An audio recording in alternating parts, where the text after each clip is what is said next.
everybody. Sorry about the technical issues. I don't know what YouTube is doing. I guess it's been that long and I had some issues with the audio. Can everybody hear me this time around? I couldn't even upload a picture, so I did put a picture on there. Let me know if you guys can see and hear me, and I'll go ahead and move forward. So I'll wait. I'm looking in the comments now. Let me know if you guys can hear me.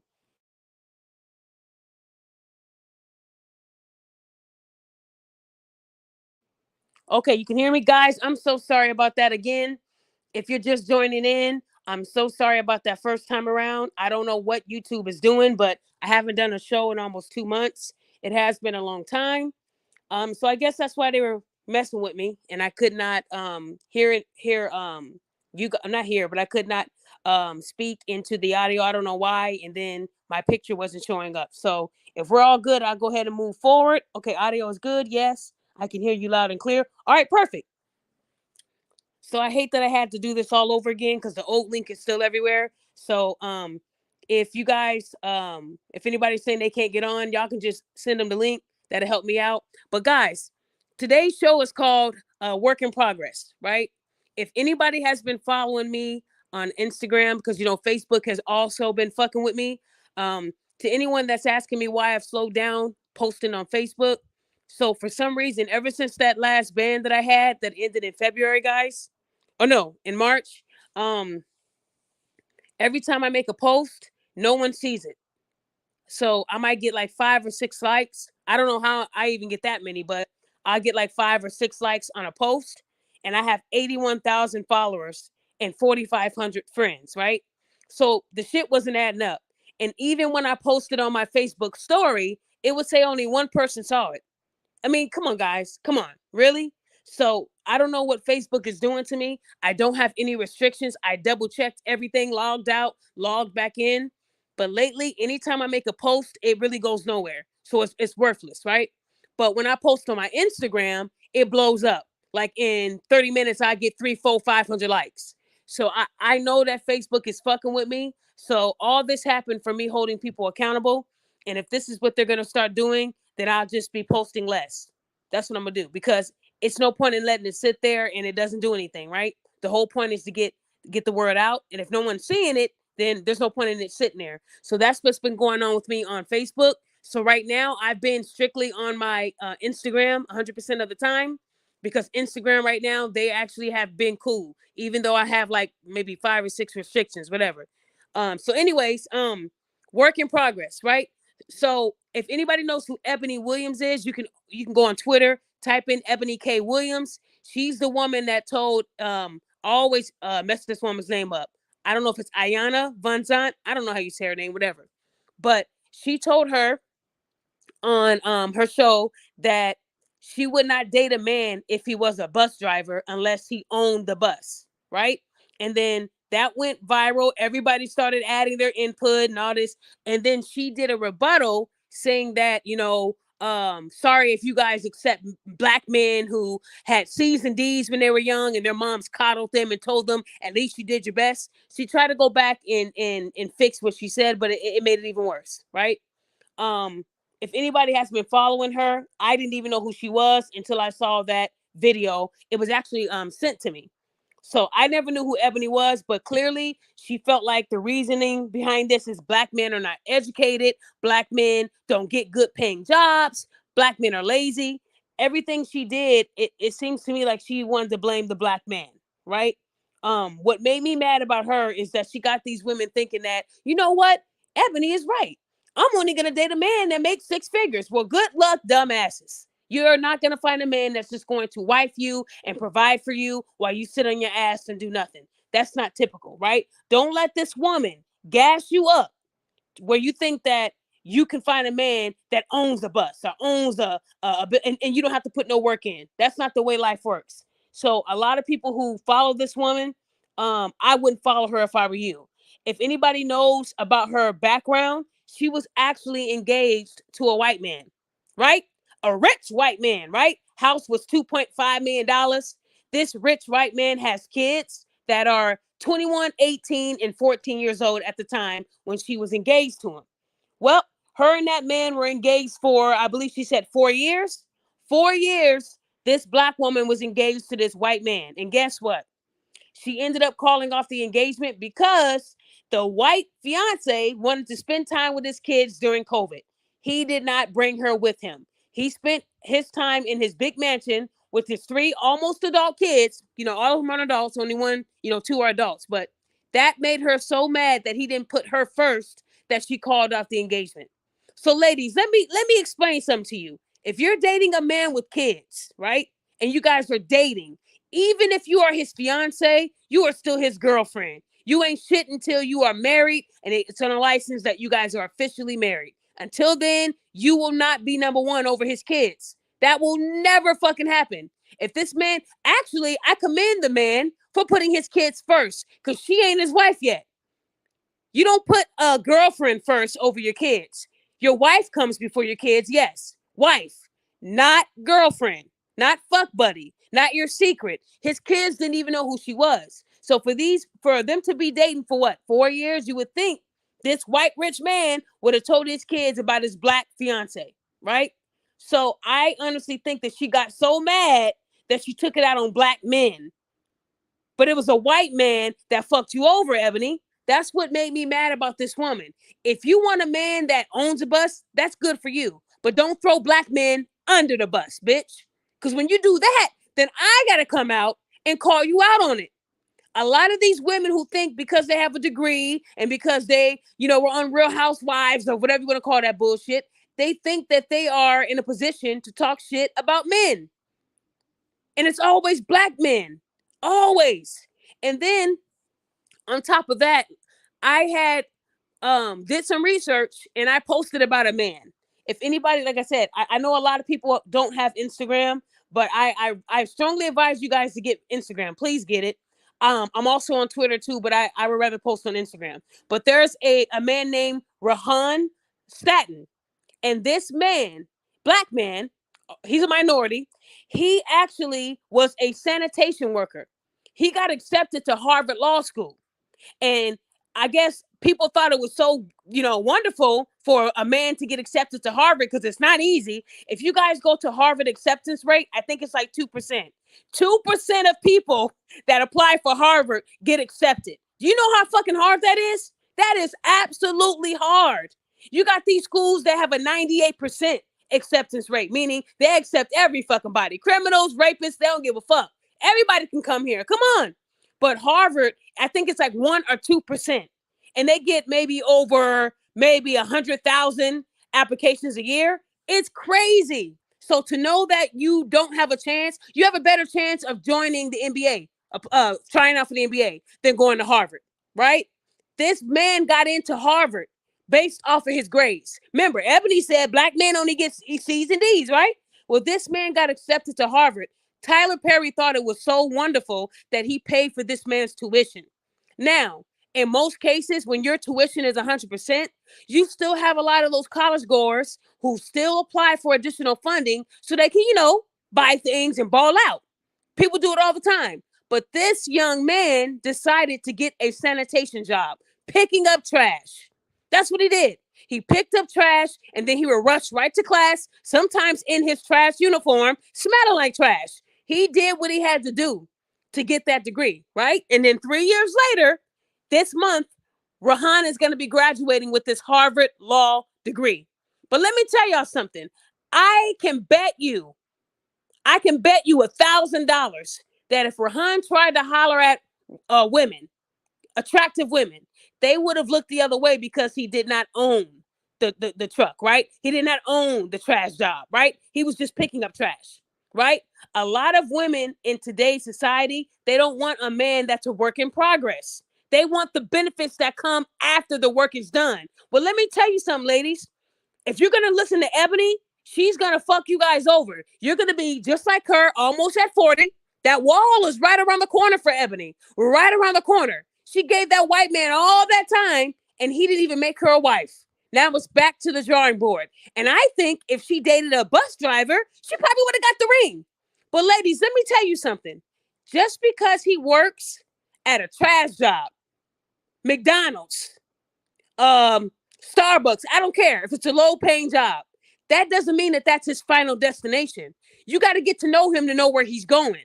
There are a lot of black men in America right now that are working jobs like that because they're going to school full time to get a trade, to get a degree, because they know the benefits of having it is going to make them the six figures. See, you women, you go online and you say, I want my man to be educated with six figures. Well, listen here, bitch. Listen here clearly.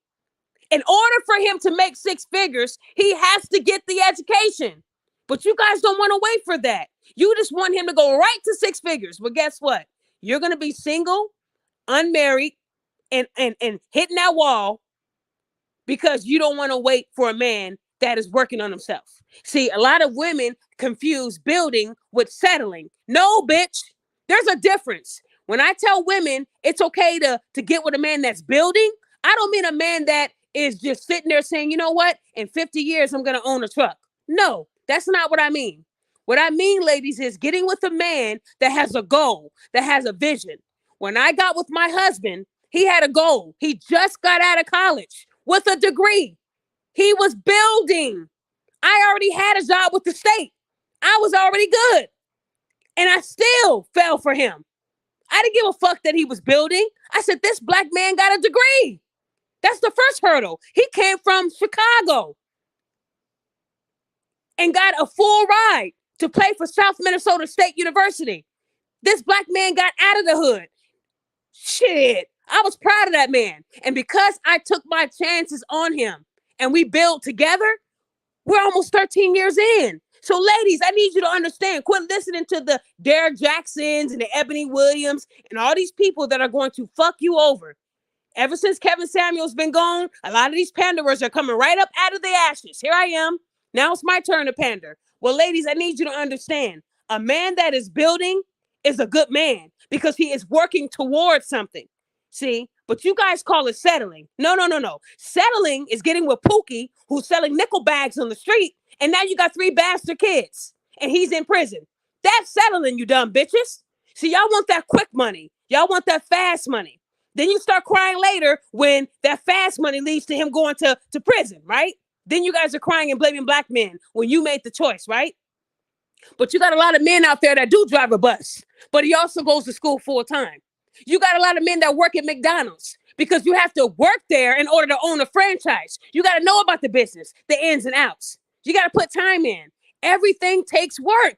A lot of black people in our community are not born with 6 figures in their bank account. And if they are, tell me who they are. Because a lot of people I know, they had to go through mud, blood, sweat, and tears to make that kind of money. It takes work, but you women don't want to wait for that. You don't want to work towards that. You want it instantly. When you go and get those wigs put in, do they just sit the wig on top of your head and tell you, okay, yes, bitch? No. They got to wash your nasty hair, put them in Meek Mill braids, right? Then lay the wig and put that ugly baby hair that connects to your eyebrows. It's a process. When you guys put that makeup on and it takes you 2 hours to contour, you don't just leave out the house with it on in 1 second, right? No, you take your time. Y'all will put time into your face, your hair, your needs, but you won't put time into a trying man. That's why a lot of you women are single. See, I was raised that if you got a man that's working towards something, that's a good man. Because you got a lot of men that don't give a fuck. They don't. They're pump and dump and just beg women for money, go to this woman, that woman, this one, and they don't have nothing going on. And that's the men that you guys pick. Y'all pick them. I'm talking about those men who have a goal, a plan. See, a man, and one thing I want to clarify, because a woman told me that it's not her job to take care of a man that's broken. The fuck? Let me tell you, Derek Jackson got on this app and told women, do not get a man that's broken that wants you to fix him. Let me tell you something. It is rare. It is fucking rare. And Derek Jackson, if you're listening to this, I need you to put this close to your ear. Your cheating ass ear. Put it close. Because you guys are still taking advice from a man who cheated on his wife for like half of their marriage. These women are still praising Derek Jackson for running his wife through the mud. But you guys hate Kevin Samuels. Who did Kevin Samuels cheat on? Who did he embarrass? Who did he belittle? That was actually his partner. Who did he do that to? Nobody. Y'all just didn't like the truth. But then you got Derek Jackson, who had all these women that were shaped like wisdom teeth, but they were pretty. And that's who he was fucking over, his natural wife who didn't wear any hair, any wigs or nothing, right? But y'all still listen to this man. Derek Jackson told women, don't let these men come to you broken, expecting you to fix them. Well, let me shed some light. Because the men I talk to, they are broken, but they suppress that so they can please a woman. See, y'all know that line, happy spouse. You know, I mean, I said spouse. Happy wife, happy life, right? That's what they think it's all about. Why would they make that term if it didn't apply for women to just be happy, right? So how can you honestly think a woman's going to take a man that's broken? No, she's not. So for Derek Jackson to say that, it to me is dumb, because you're basically saying that you were the one broken and you fucked over your wife. And if you knew you were a broken bastard, you should have let her out the marriage. Not almost get some bitches pregnant, not have these bitches in your bed. The truth is, men are broken. But see, you women won't know that because you think it's all about happy wife, happy life. Majority of men, they suppress their brokenness. They hide it. They mask it because they know that the goal in life is to make the woman happy. It's all about her. Truth be told, we as women come broken. We come broken in relationships, and these men still accept us. They do. The anger, the bitterness, the babies from other men. Men have to put up with that shit. Y'all come broken. Women are more broken in relationships than men because men have a way of hiding it. They're going to work for 20 hours and sit in their car and let all their anger out in that car before they go back in the house to act like nothing is wrong. Tell me I'm wrong, fellas. I know a lot of y'all do that on a daily. You love your girlfriend, you love your fiance, you love your wife, but you still can't open up to her on why you're broken. So you continue to mask it and love her to her fullest potential, right? Do everything for her. Here, baby, here's money for your nails. Here's money for your wig. Here's money for your baby hair. Here's money for those bird lashes. Here you go, babe. That's all they do on a daily. That's what they do. So Derek Jackson, you need to understand that you're wrong, bro. You're wrong. More women are broken in relationships than men. When I got with my husband, I was broken. I just got out of an abusive relationship a year at that time. It was at a year where he almost killed me. I was broken. And my husband still accepted me. Did I take anything out on him? No, I didn't. But he knew what he was dealing with. A lot of men are not going to deal with a woman who got her ass beat for 3 years because she has trauma, right? You don't want her to assume that you're going to be just like him. So a man taking on a project of being with a woman who came out of a bad relationship, that's a good man. Why would I deal with a woman that's broken when I can go get me a woman that ain't been in a relationship, right? Who ain't dealt with what she dealt with? My husband still accepted me and all my problems. He wasn't broken. He just got out of college. He was doing just fine. So I need y'all to understand that you got to stop listening to these people online tell you something like that. And if they're telling you that, look at their life. You can't listen to no cheater, a serial cheater at that. This man cheated with his wife with over like 5 or 6 women and almost got half of them pregnant. And y'all still praise that man. And then you get mad at women like me who call that out. Right? Right? Because men, they'll date a woman that works in McDonald's. They won't clown you on social media. Look at this bitch. Got a nerve to wear this expensive wig, but she's a cashier at McDonald's. I don't see men doing that. I don't. And if y'all see it, send it to me. Please. But what I do see, ladies, oh my gosh, this motherfucker in the drive-thru, he tried to holler at me. I was like, no, you work at McDonald's. Get your money up. But what they don't know the goal for this man. You know, a lot of people work at an establishment before they own it or get a franchise. Most of your McDonald's business owners who have their own franchise, they had to put in a few years. Some of them had to put in 10 years just to get a franchise. But y'all don't want to be with a man when he's putting in the work. You want the man when he has the benefits that come with the work. Ladies, it's not going to work for you like that. I'm here to tell you, you will not get far in life like that. You won't. And for y'all to say, well, I'm not just going to settle. Most of you bitches are already settling. You're baby mamas. You are baby mamas.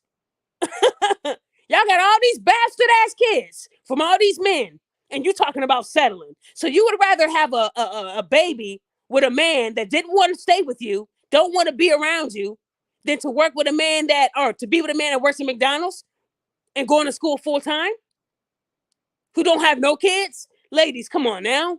Y'all got to be better than that. It's pathetic. It really is. Y'all don't want no man that's working on himself. Y'all rather take a man that did a few years in prison, selling nickel bags on the street, right? Girl, he fine. 50 tattoos, uh-huh. You guys need to stop looking up to Sukianas and Cardi B's and all these women who are creating a false facade. Because when Cardi B told y'all I got that wet ass pussy, how many times was Offset and other pussy? Many.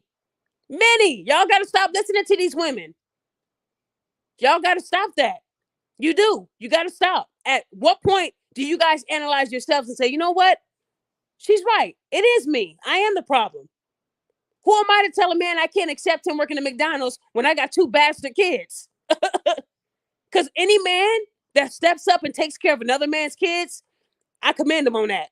I will commend him on that. They made your kids.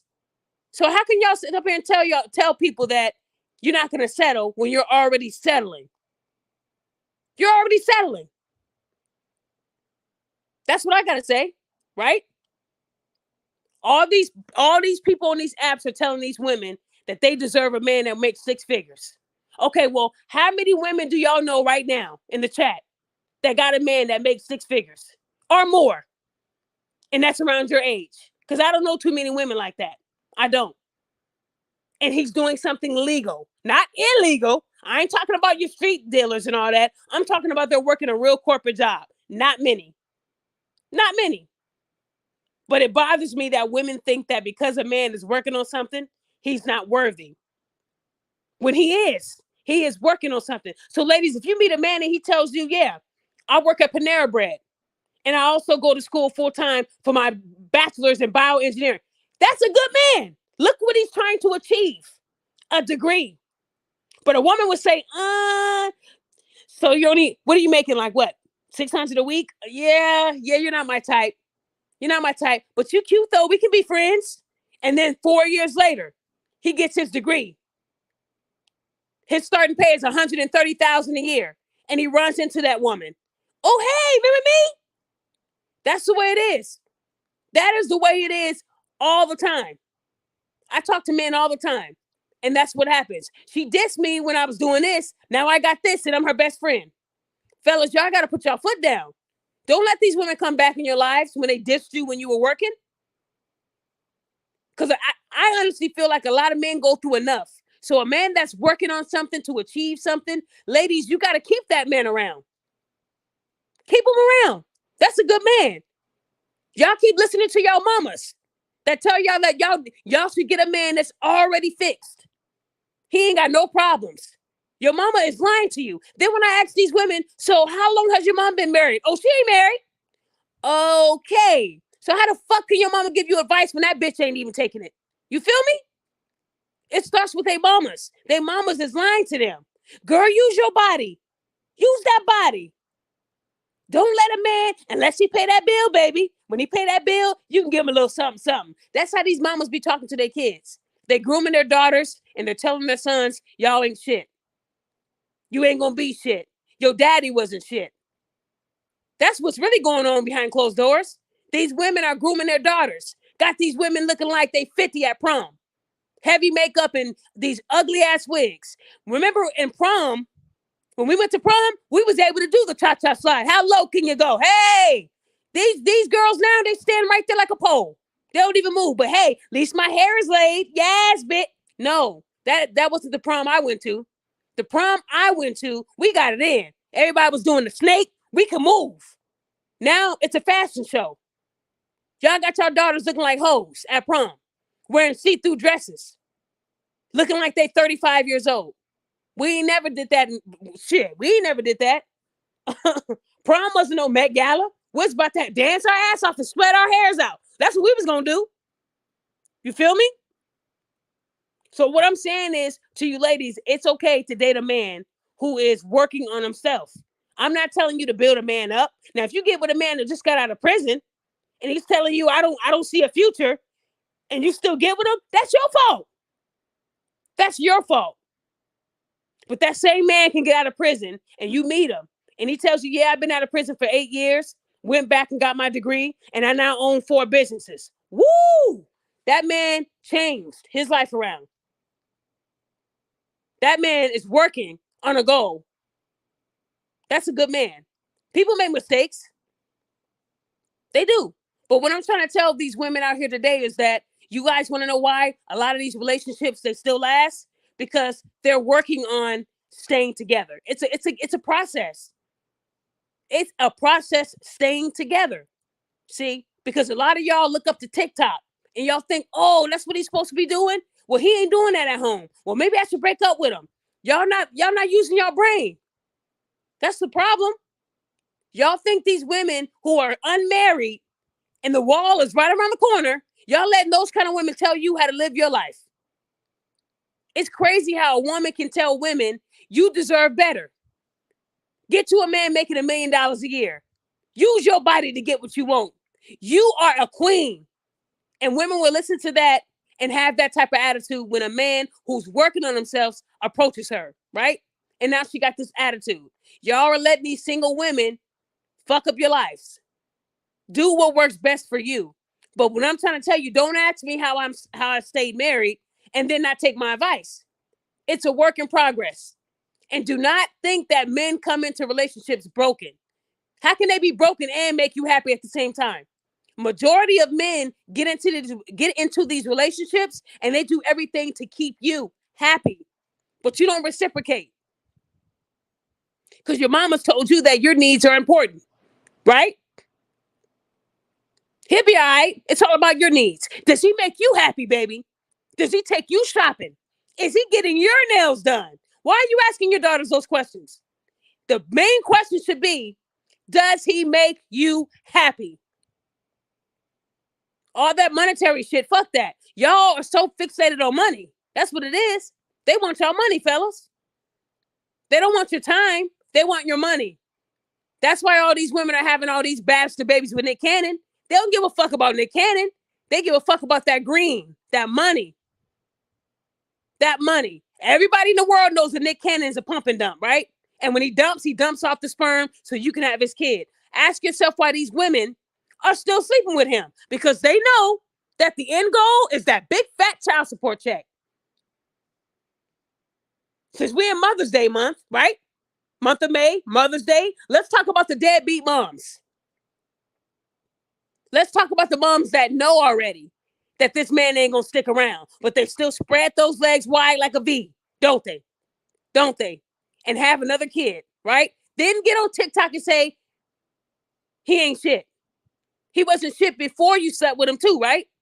But you still slept with him. Why? Because he makes good money.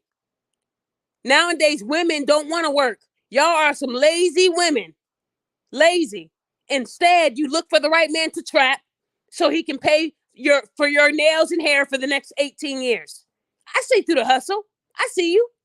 Because ain't no smart woman gonna sleep with a man that already has 8 or 9 baby mamas. Come on. Come on. They're not gonna do that.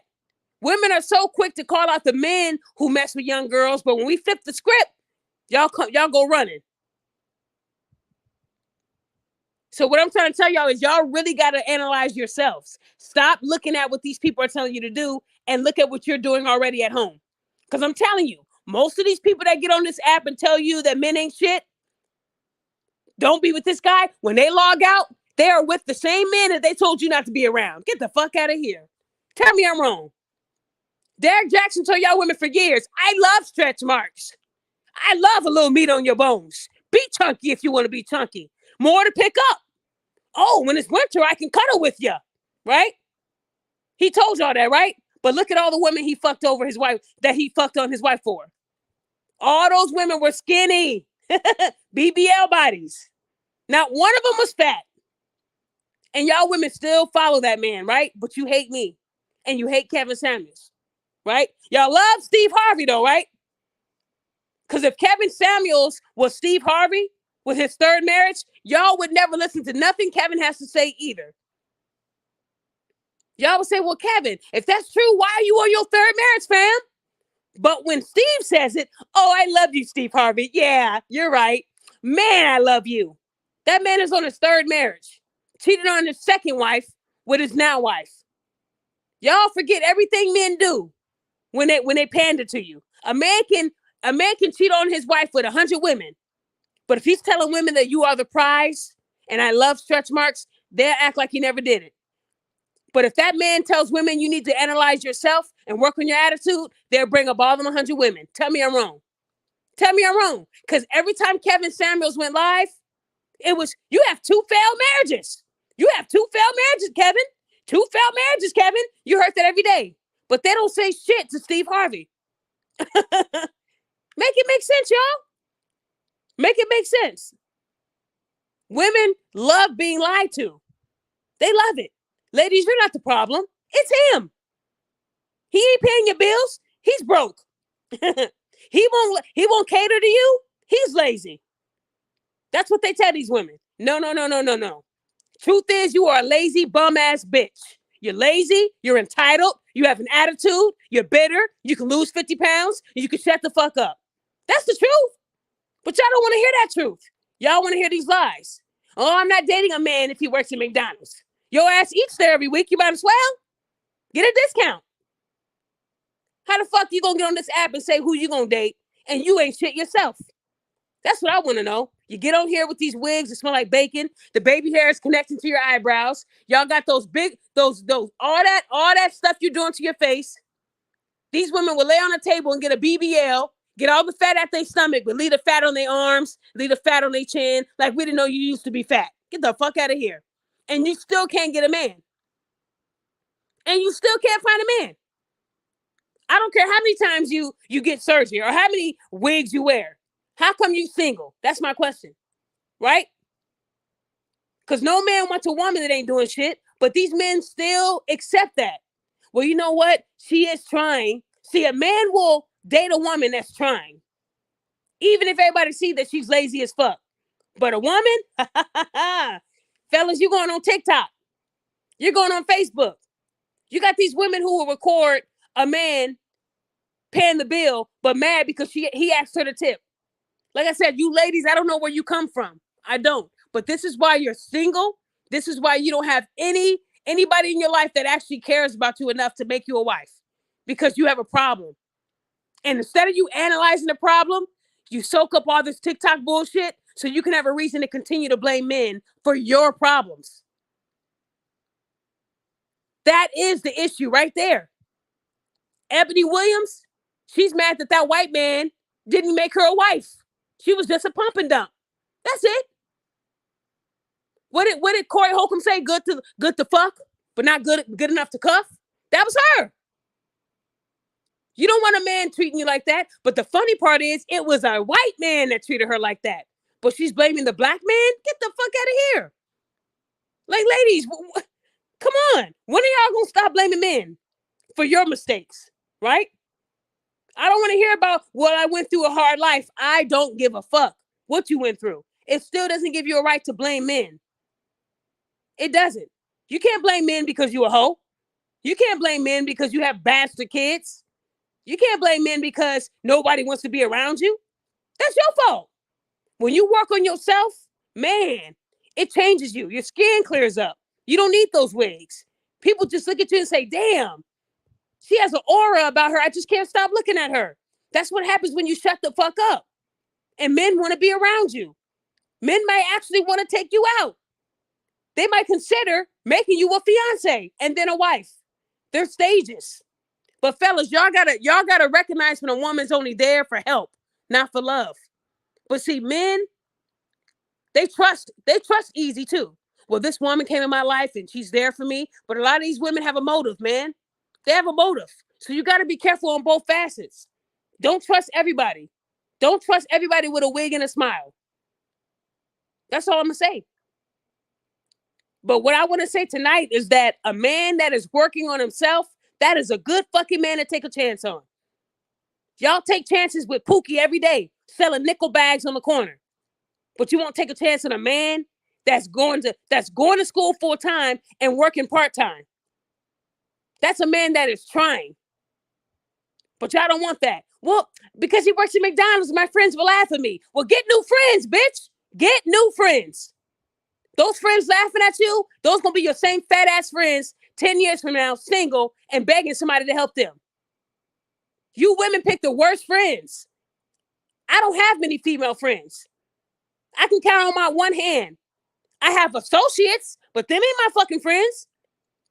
And then you women go to your single friends for advice. Well, yeah, girl, it's just, well, yeah, girl, you need to leave him. Leave him so we can both be bitter and single. Yay! Y'all some dumb people out there, man. Talk about the most educated. I can't tell. Because if we're the most educated, why are we having the most bastard ass kids? We're the most educated. So that means you know how to think, right? That means you know how to keep your legs closed. You should be making a letter I, not a letter V. Keep them legs closed. That's your problem. But see, you women like to live off the government. So if he ain't working, okay, I'll apply for housing and food stamps and cash and all these scams I keep catching y'all in. I'm tired of catching women, black women at that, lying on this internet for clout. And let me tell you, Ebony Williams, she knew what she was doing, you guys. She knew if she said that on that woman's show, that it was gonna go viral.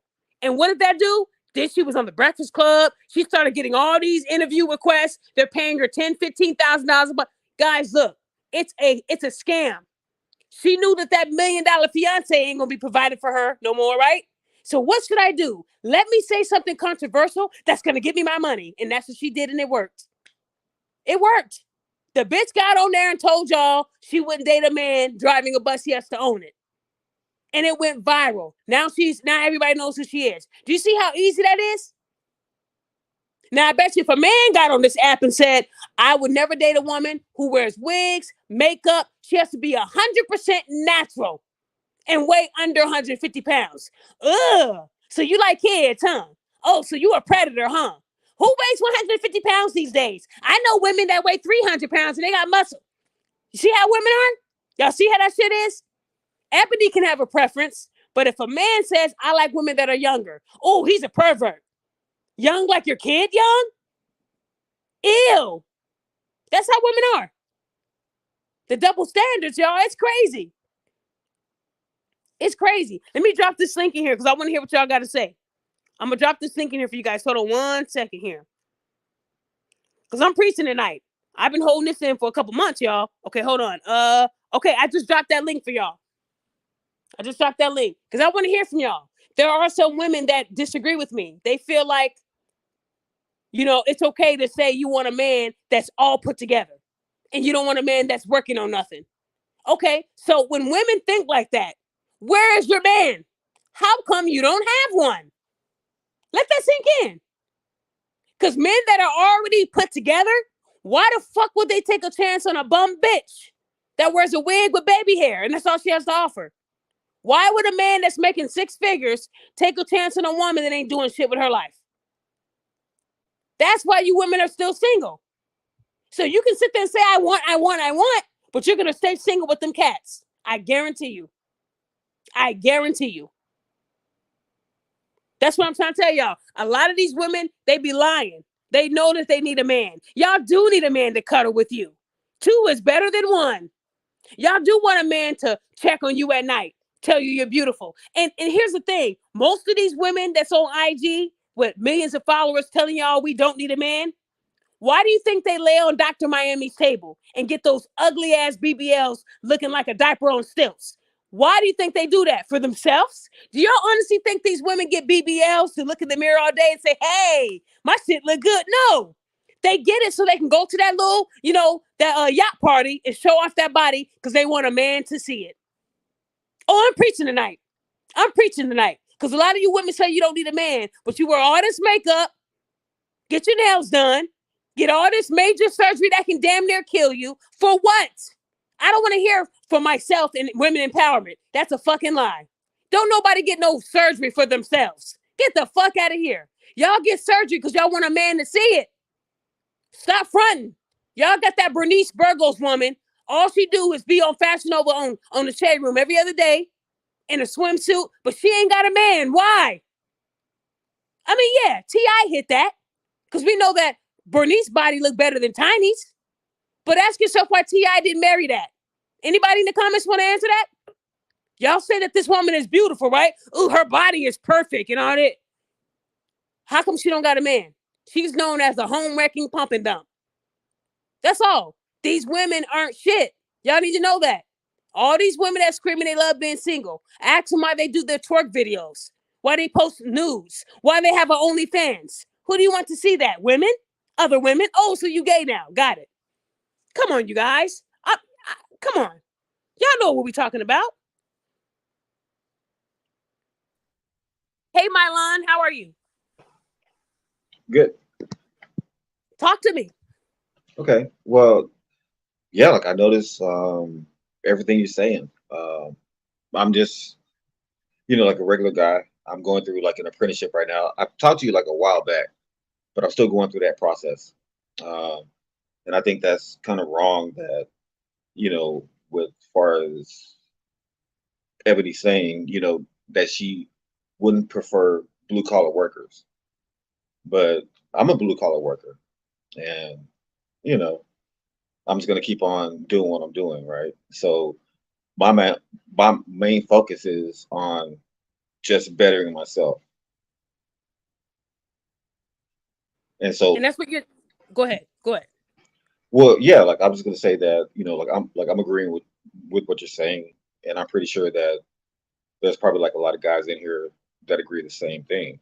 Is that we just got to keep our focus and keep on doing what we're doing. And I'm pretty sure that we all know like our worth, right?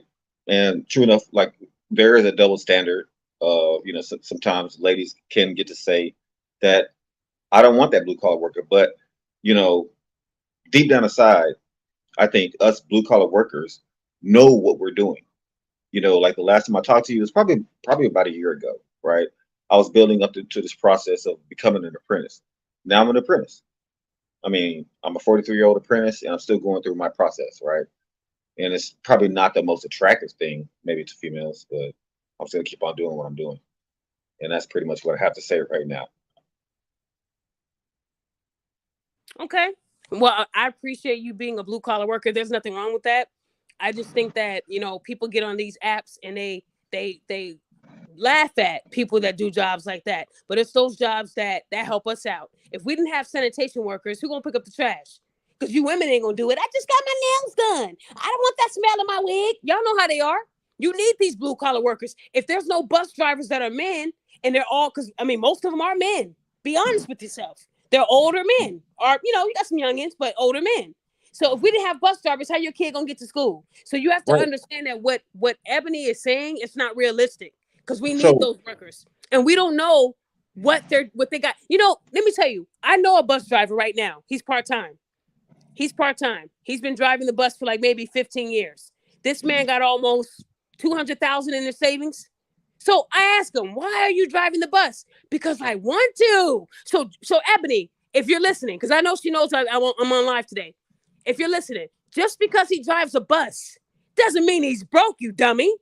Just because he works at McDonald's doesn't mean he's broke. I know men right now that don't like spending any money. You might think they're broke. You might think that, but these men have money. I'm saying money. I've had men say, you know what, I'm going to need 50 shirts from you. How much? I don't care. Name your number. Because men do save money. Men would rather save money and live cheap, right? Than to spend all their money and live poor. That's the truth. I need y'all to think about what I just said. Men would rather save their money and live cheap than spend their money and live poor. Women, you love to spend your money and live poor. Women are the type they're the type that go and spend all their check on an outfit, right? And say, okay, all I got is $50 and I got to stretch it for 2 weeks. That's when I get paid again. Who wants to live like that? But then you call a man broke for being tight. Let's go to Applebee's. They got 2 for 20. Let's go to Ruth Chris. Bitch, do you got Ruth Chris money in your pocket? No? Then we eating at Applebee's. Maybe there's a guy named Chris and Ruth there. Maybe we can find a Ruth and Chris. That's the only time we going. I need men to start putting their foot down. Because a lot right. of men, they're really tight with their money because they see the end goal. If I save this money, I can buy a house. Fuck the bank. I'm going to buy this house. That's the difference. But see, nobody wants to talk about that. Because you have so many women telling us that, oh, that means he's broke. If he works here, that means he's broke. Nah, I'm dropping jewels tonight. I need y'all to remember everything I'm saying tonight because this was Right. 2 months built up. You feel me? I'm telling you, Right. I know men right now with big, big saving accounts, but you wouldn't know that because they don't live like what they got in their account. They live cheap, and that's okay. And I say, well, let me ask you this. What's your goal? Well, my goal is I got this house that I looked at. I know how much I got to put down, but you know what? That would mean I have to work with a bank. So I'm going to keep saving so I can actually buy it. That's Right. my goal. That's And my goal. and Def, can I say this? I mean, Yeah. like I'm glad that the point of the bus driver was brought up, right? But Right. there, and what people don't realize is that there are a lot of blue collar workers like me, that are not necessarily bus drivers. We do technical stuff, right? And some of us make decent money and good money. It's like now, I'm not trying to sell myself, right? At all, because I'm really past that. I'm more focused on, achieving my goals, right? But there are guys out there that are not bus drivers, but I'm glad that um, uh, Miss Van Zant brought up that point of just simply saying, "Would you date a bus driver?" And she said, "The person that owns the bus." That's fine, but there's like you're saying, there are people that need to get the brakes done on that bus. There are people that make a lot more money than just bus drivers, right? And it's like I'm glad that they put that baseline because there are a lot of technical guys that are doing blue collar stuff that wear green shirts like this that they will never know about. They're not bragging. I'm not bragging about what I make or what I'm doing. It's just for the simple fact that a person can't even give a person a chance based off what they have on. Like if people will see me walk around the store, like I'm in a different state, but people will see me walk around the store and be like, they probably can judge and be like, oh, well, he doesn't make any money. He doesn't do what he do. But mm, I'm like, you just never know what a person has, right? And so like I'm not trying to talk on. I was just trying to be on your panel a little bit, and I really appreciate you.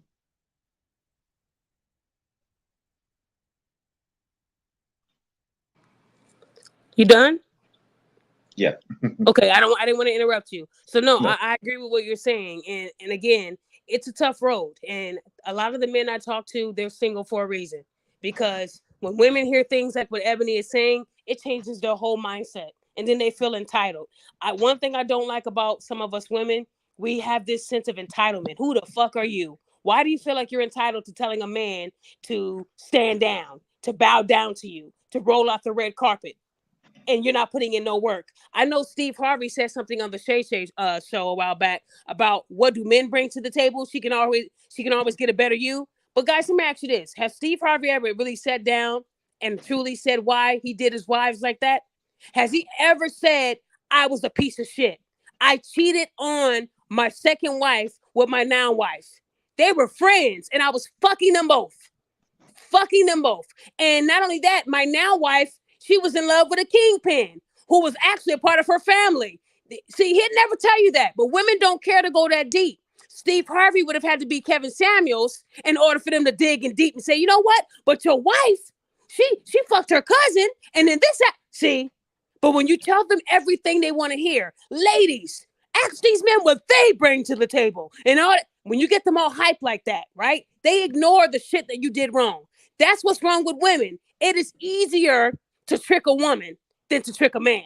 A man can tell a woman, you are beautiful. Oh, you are beautiful. Keep eating them Twinkies, you beautiful woman.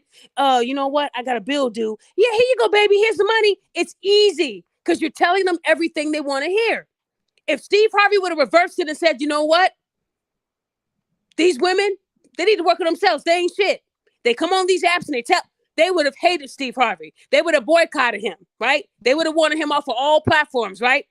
So again, Steve Harvey is one of the biggest frauds that I just don't respect, and I never will, because he'll write a book on saving the cookie for 90 days. Mind you, the book ain't work for his stepdaughter, right? He's the same man that he disowned his own kids, his biological motherfucking kids, right?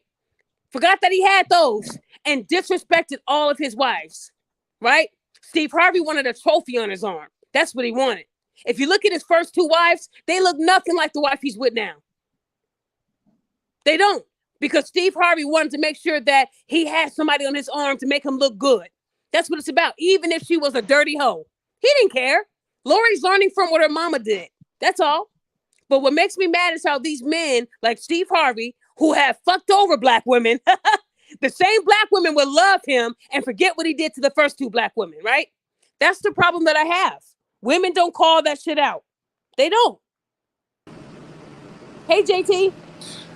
Been a hot minute, Miss Daphne. It's been a hot minute. It has. Talk to me. Um, first of all, everything you said is definitely on point. Steve Harvey, definitely one of the biggest frauds out there. Especially, it was an interview that he recently had with Shannon Sharp, saying that women are the table, which I highly disagree with that. Highly disagree with that. I think a lot of people disagree. And the only reason why they do that is because that dude, Trevor Noah, said, if you take sex out of relationships, what do you have? You know what? That was one of the realest things I ever heard. Because a lot of women think that they got that wop and that's just enough to keep a man. I'm tired of hearing that. I'm tired of hearing women say that because the woman who created the song got cheated on what? With like what? 3, 4, 5 different women and had a case because she had 2 of the women beat up. So she's doing all this damage to women and not doing nothing to offset. So how can you have this wop, this pussy that make him not want to go nowhere? Ooh, we fucking the car. My head is top. So then why is he fucking with other women, Cardi B? That's my question. You went there, laid on the table, and got all this surgery. Your face is starting to look alienated. I'm confused. You're doing all this. Why? This man is still cheating on you. That's And what you women don't. Go ahead.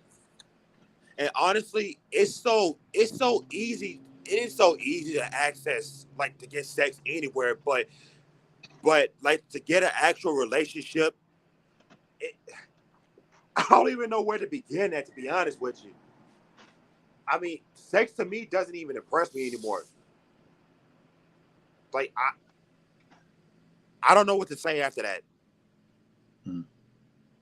Um, well, like to the young man that's talking, I mean, like, what are some of your goals? And I'm not trying to take it for show, Daph, but like, I mean, like, what are some of your goals? I mean, what are you trying to do, as far as with your life? Live life accordingly. Live life according to the like do everything right. Like right now, I just recently started working at a steel plant Okay. because I just left the airport like literally about a good month and a half ago, Mhm. and Yeah, right gotcha. and right now, I'm enjoying myself at the plant. That's good. But you know, one thing I know men tell me a lot. Oh, I love the single life. I'm enjoying myself with nobody. That's a half truth to me. I feel like we all need somebody. But before we go into that, we need justice. I haven't heard from her in a very long time. I want to give her the floor for a second, and then we'll dive more into it. We need justice. Are you there? Hi, ma'am. Hi, talk to me. How are you? Hi, everybody. We good. Um, I apologize. I'm having a little bit of trouble with keeping my connection, but I want to just say that it doesn't really factor in how much money you make. If the person that you're with is spending more than you're making, you're really not making what you think you're making. And if you don't have somebody with you, be it male, female, however your dynamic is, that is willing to help you build, build, so that you aren't always broke from paycheck to paycheck. I mean, a person who is with you, for you, and is about you will take whatever it is that you make it work. And the thought of I can't get with or be with somebody, or I can't have this and I can't do this and I can't be this unless I attain a 6-figure salary, that is like you move into like almost a 30% tax bracket. So that 6 figures becomes 5 figures once Uncle Sam gets his. And then after that, if the person that you're with is not focused on the up ahead, the road up ahead, and they're only living for the here and the now and what I can do and what you can do for me right here and now. What I've got to do is that's not going to help you in the long run because at some point you're not going to continue to work that corporate job. If you want to spin out and become an entrepreneur, you haven't been able to bank enough to be able to make that shift because you've been living a lifestyle based on six figures, but you really aren't after taxes bringing home six figures. So at the end of the day, is that and I know this for a fact from experience that the reality of it is that if you make $35,000 a year and you've got a good person by your side, they will take that $35,000 and make something happen in your home and in your life and elevate you so that when you reach 50, 60, 75,000, 100,000, 200,000, you would have set up a principle for your lifestyle so that you aren't um, dressing and looking, trying to keep up with the Joneses, but you are actually building for the future and not just spending everything that you earn. And I say this without putting too much information out there that this is real. And I there's a principle saying that somebody has to build and somebody has to bank. So maybe the man isn't the person who can handle the finances, and maybe she's better at handling the finances. Okay, that's great. But if you have two people who are spending above the means of what's coming into the house, then that house is going to ultimately fall. And then you see the highest divorce rate is because of finances, because there is not a compatibility between financial literacy, what you know and what you bring in and what you spend and how you appropriate what you have. So at the end of the day, um, I would just encourage any man that is considering your future, whatever you want, don't be so focused on am I appealing to a woman right now with what I have? Because if they don't find you appealing now, I was looking at the comment that you put in there, Daphne, about the young man that Tyler Perry helped put through college, and he was out hauling trash while he Yes. was going to school. I Yes. thought that was phenomenal. I had not seen that story, but that's the Yep. kind of thing that I'm talking about. Is that if you have somebody, I see so many young men who say, "I'm with the one who was with me when I didn't have anything. So See? now that I have something, anything that I can do for her, I'm going to do for her." Right. But the one who comes to you and is like, "What can you do for me?" and Mm, mine or whatever they want you to do for their friends, they want you to do for their kids or whatever, and it's just like it's a lifestyle choice that either you support it or you don't support it. You don't have to do that, and it's not all about the trophy on your arms. It's really not. At the end of the day, it's like, what are you prepared to do for yourself? Because I have buried so many young men in their 30s and in their 20s because they tried to give a woman a lifestyle that basically killed them, sent them to an early grave. Young men in their 30s dying from heart attacks, committing suicide at a higher rate. That was unheard of in the black community for a black man to commit suicide. Now it's like, okay, it's just happening so fast that you can't keep up with it. But I personally have buried young men who have been in their early 30s and late 20s dropping dead at work from heart attacks from the stress of trying to keep up with the wife and the baby mamas mm. and all that kind of stuff. And at the end of the day, it's like when you're gone, That's it. that's it. It's over for you. So That's if you cannot be so easily led by what's between somebody's legs or how well they give you oral sex, that's the downfall of what's happening right now. But the thing that's happening and that is going on in the works is the artificial womb, where they can take a womb and put it inside of a man, and a man can give birth.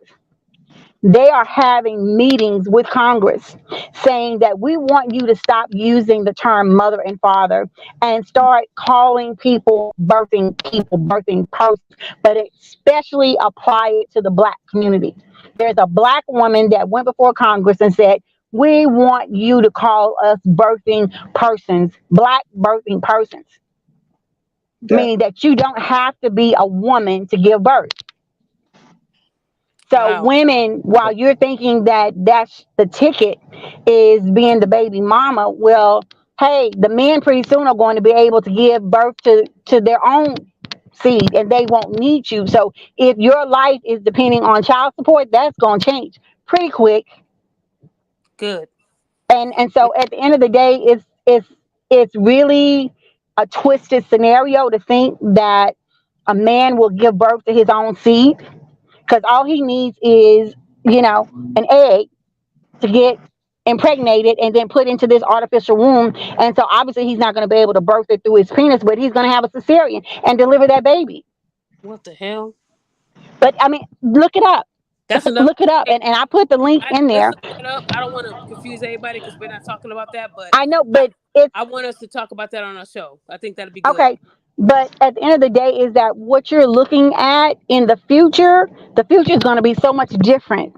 So if you've got 2, 3, 4 years, 5 years left to finish school, by the time you finish school, the future is going to look so much different. Focus on where you are and do what you can do for yourself. And anybody who cannot go to McDonald's with you doesn't need to go to Ruth Chris's with you later in life or at a future time. Mm, So, don't try to floss for somebody that is not going to be a part of your future.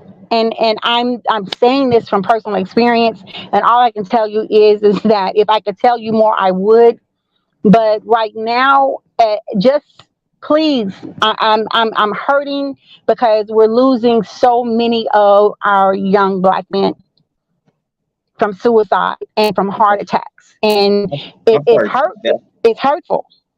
yep. That Well, uh, thank you. We need justice. Hold on. Thank you. We need justice, and because it is Mental Health Month, I will be talking about that too. We will be doing a trauma episode, and we need justice. I would like you on that. Go ahead, Mylon. Did you want to say something? yes, I kind of wanted to say something, and true enough, I mean, like well, like that was a little off topic with I think with what we need justice said, right? Um, and I'm gonna go back on topic. Like the topic is this: is that there are black men, which okay, if we go by the numbers, I think that there are a lot of black men that are out there that are not in certain situations to where they're willing to like necessarily take their lives because a woman didn't want to work with them at McDonald's or didn't want to work through the process. I think like a lot of black men are stronger than what she was necessarily saying. I think that a lot of black men um, have like kind of like accepted possibly their fate that okay, we get it. If a woman didn't want me like kind of back then why should they want me right now? I'm not gonna go kill myself or excuse me, do something harmful to myself because that person didn't want me while I'm making myself up. What I think most black men are doing is being financially literate, right?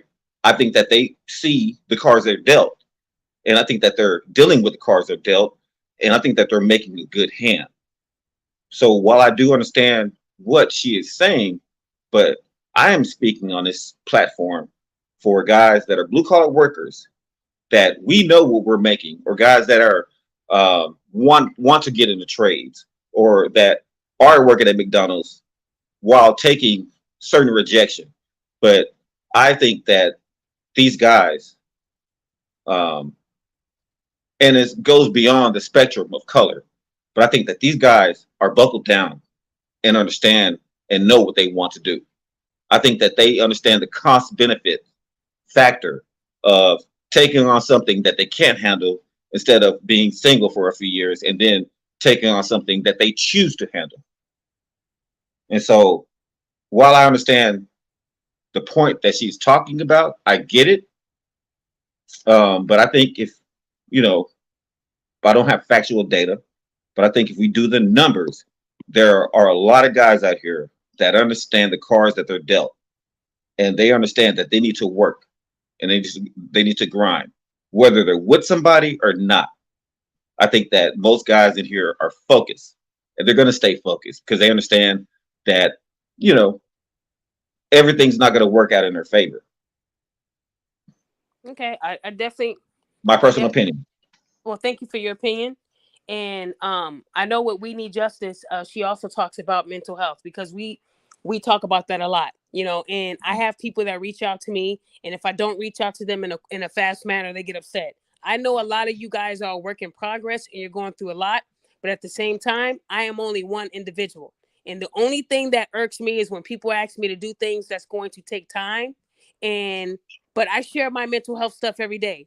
And I don't see those people that want me to do favors for them not even sharing my business. So one thing we have to do better in the Black community, we have to promote each other as well. If you got a Black woman that's advocating for something that no one gives a fuck about, that no one talks about, I expect more men to share mental health my page than women, because I'm trying to cater majority to you guys, because you guys need more help.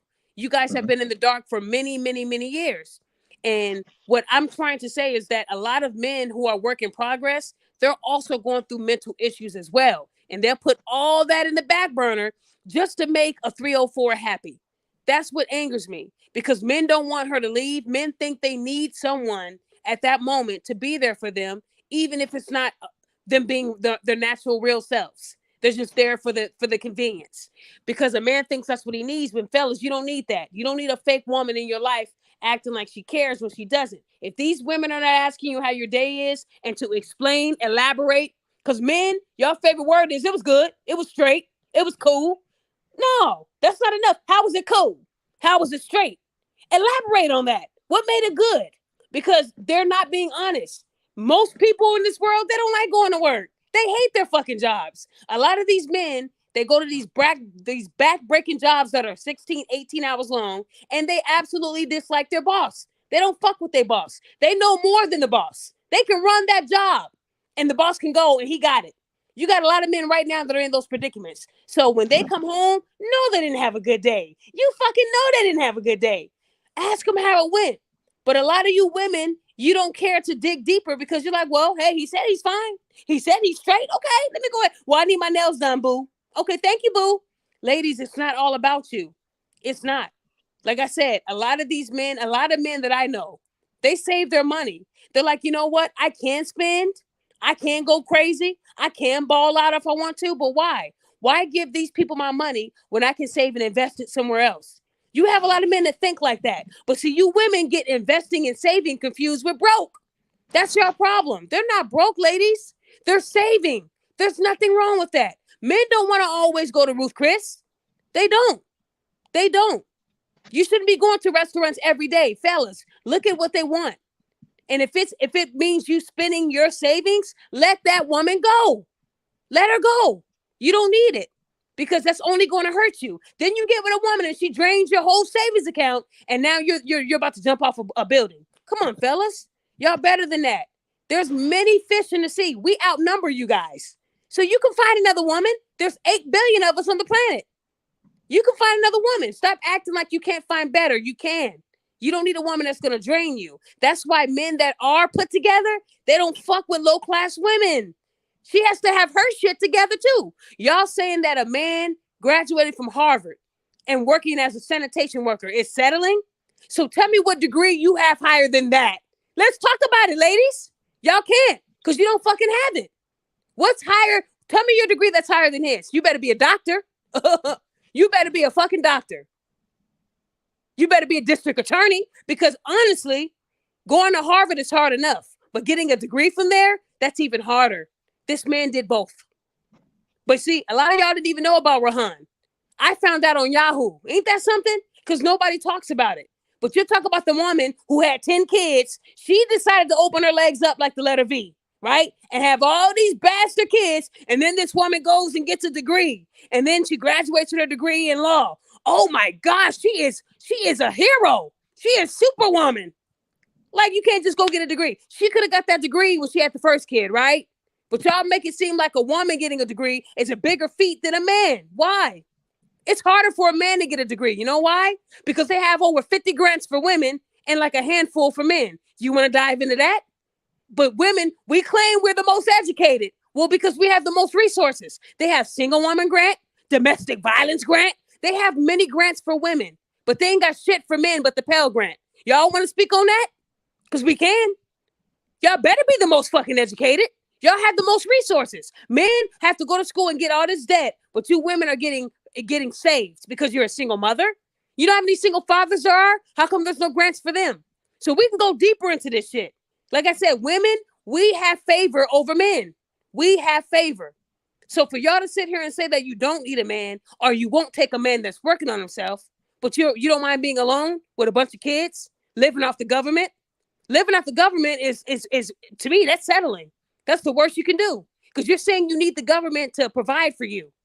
Because you're too lazy to provide for your fucking self. So what are you teaching your kids, ladies? Getting a man that's... Go ahead, Mylon. I'm sorry, Dev. But I do want to apologize because I came out the show and back in. I didn't like hear like her whole statement. So like if I said something that was wrong, I didn't mean to, because I was kind of going through the comments and they were like, what are you saying? So I just want to put that disclaimer out. Like I didn't hear everything she said because I had to go back in and out. And no, so it's okay. And okay. we need justice. She has very tough skin. She doesn't take nothing personal. But Okay. what I want people to know, the whole point of me doing this show, 2 months have went by, guys, and I haven't done a show. I've actually stepped away from the shows because my following still isn't moving like I wanted to. But I love being on Instagram now because people actually see what I post and they understand where I'm coming from. And y'all know when it comes to mental health, that's big to me because we don't acknowledge it. When COVID hit, that's when they started to really acknowledge it, right? In the NBA, NFL. But men have had CTE for decades. Now y'all want to talk about CTE more. Now you want to say, you know what? Maybe we should allow weed in some sport. Come on, you guys. Most of these people are frauds. They're riding the wave. I've been talking about mental health since 2011. Hence why my website has 2011 in it. It's big to me. Like I said, if anybody knows my story, my dad raised 4 kids on his own after my mom passed. And 3 of us were women, teenagers. Men don't like going to the store and buying sanitary napkin things for us, tampon. They don't like my dad was doing it. He might have wore glasses. He might have had a hat on to look different, but they knew why he was getting that for us. Men don't do that now because women won't let them. See, a lot of you women, you sit here and you talk about men like they are not stepping up for their kids. And these men that I talk to, they do. They do step up, but y'all don't want them to. See, what I learned about a lot of women, they don't want a man to be the leader in the household. So if his daughter comes out with a little skirt on, no, she's not wearing that. Why can't she? It's her body. That's the debates they have in the house. Well, you know what? If you're going to be telling my daughter what to wear, I don't need you in the house. That's a good dad. Your daughter shouldn't be walking out the house like a hooker at 15. That's true. And then what happens when they kick him out? They go right to the child support office the next day. I am tired of you lazy bum bitches doing that.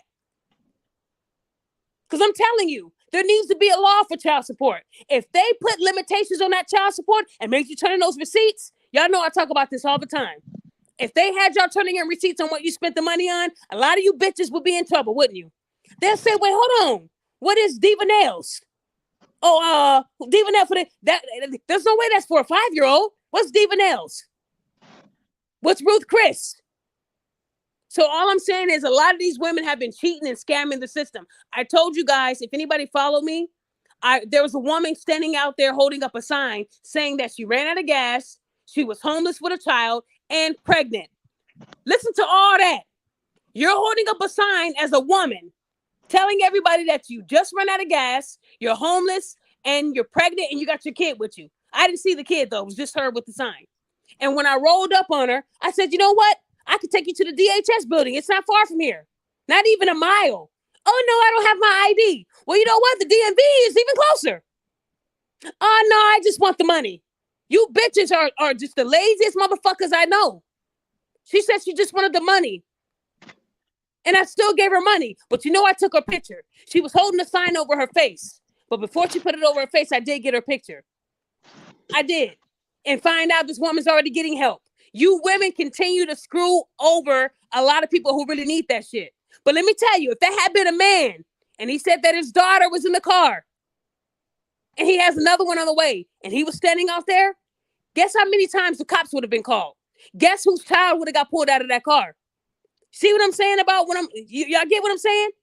I know this is the month of May for mothers, but you mothers have to do better. A lot of you women don't even have your kids around. You drop them off at grandma's house and act like that you're the one that's raising them. No, you're not.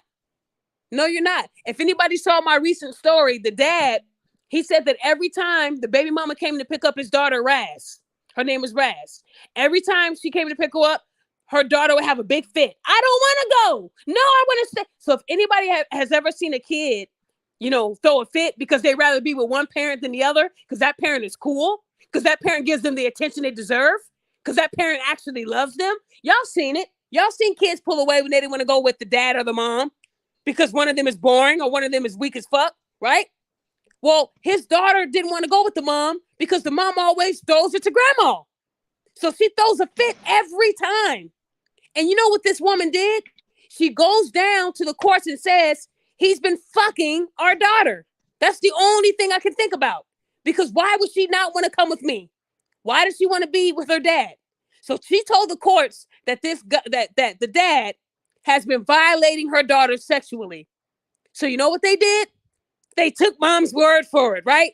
Gave him a court date of June 26th, after Father's Day, right? And then the school that he was picking his daughter up from when he has her, they took him off the list. He can't have any contact with his daughter at all. At all. So him telling me I'm Googling the best ways to kill yourself where it's instant. That's what he was doing because he's saying he couldn't live without his daughter.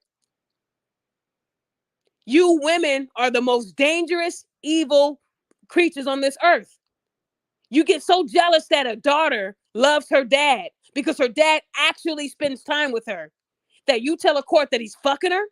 You women, I'm just saying, it angers me. But imagine what a man goes through. Men go through that every day. That's a woman's best line. He's touching her. When I worked for the state, I wanted to wring some of them women's necks out. I'm being honest. Because I knew they were lying. You're just mad that this man actually loves his kid. Y'all want him to be a deadbeat so bad.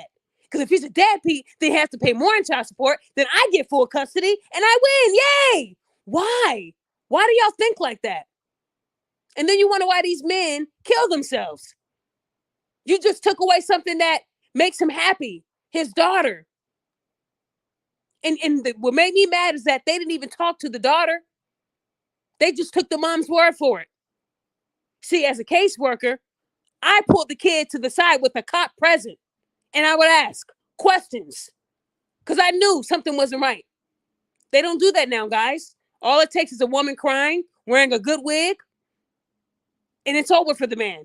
Now, people think he is. And then on top of that, guys, what seals it, she's calling him Chester Molester. Do y'all know? Y'all know back in the day, Chester Molester, the guy that drove the white van, we used to make fun of, that's Chester in the van. Y'all remember that? Anybody knows what I mean, She calls him those names and the court does nothing. They do nothing.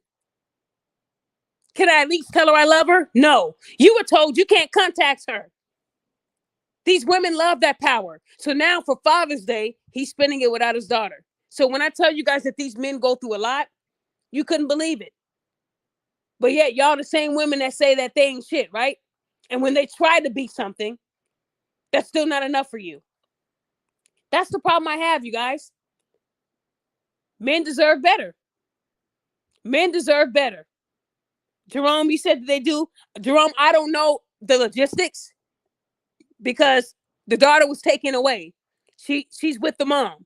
So if they did a rape kit or all that other stuff, he hasn't been given that information yet. I'm almost positive they're going to present that in court, whatever it is.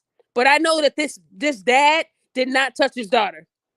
It's just his daughter did not want to go to grandma's. He told me for the past few months, she would pick up Raz and drop her off at her mother's house and leave her there. Kids don't like being with grandma. Grandma falls asleep early. Grandma, it's boring. Grandma's not upbeat, hip, and hey, unless the grandma's 40 years old, maybe, I don't know. But clearly, this daughter didn't want to be with her grandmother. I mean, my grandmother was mean. She whooped you with extension cords. She couldn't cook all the way through. We didn't like her cooking. We hated being with grandma. We love being with mom or dad, whatever it was. We'd rather be with them. Grandma was born. We knew they would throw us off to grandma when they wanted time away from us. We hated that shit. So I understood where the daughter was coming from. Grandma was born. But to tell a court that he's touching her, people don't forget the allegation. They don't, guys. They forget the truth, but they don't forget that allegation. See? So when I have a man telling me that I'm Googling the quickest ways to die, where it's instant, we got a problem. You think the courts care about his mental health? No. She knew what she was doing, but that's how much control a woman has. A woman can go down to a court and cry, and they will act on her crying right away. Now, if a man came out there and said, yeah, she's been grooming my daughter, well, we first have to investigate, sir. We can't just take your word for it. We have to send someone out, ask questions. That's what happens if it's a man reporting the woman. That's how it works. The man could be crying his eyes out, and they're still telling him, sir, we can't just go off of your word. We have to verify. But when it's a mother crying, it's instant. Tell me I'm lying. Tell me I'm lying. So again, a lot of these men are going through a lot, and all of that they will suppress to make a woman happy. And women don't care enough to ask because they don't care. They don't care. They want a man that owns the bus.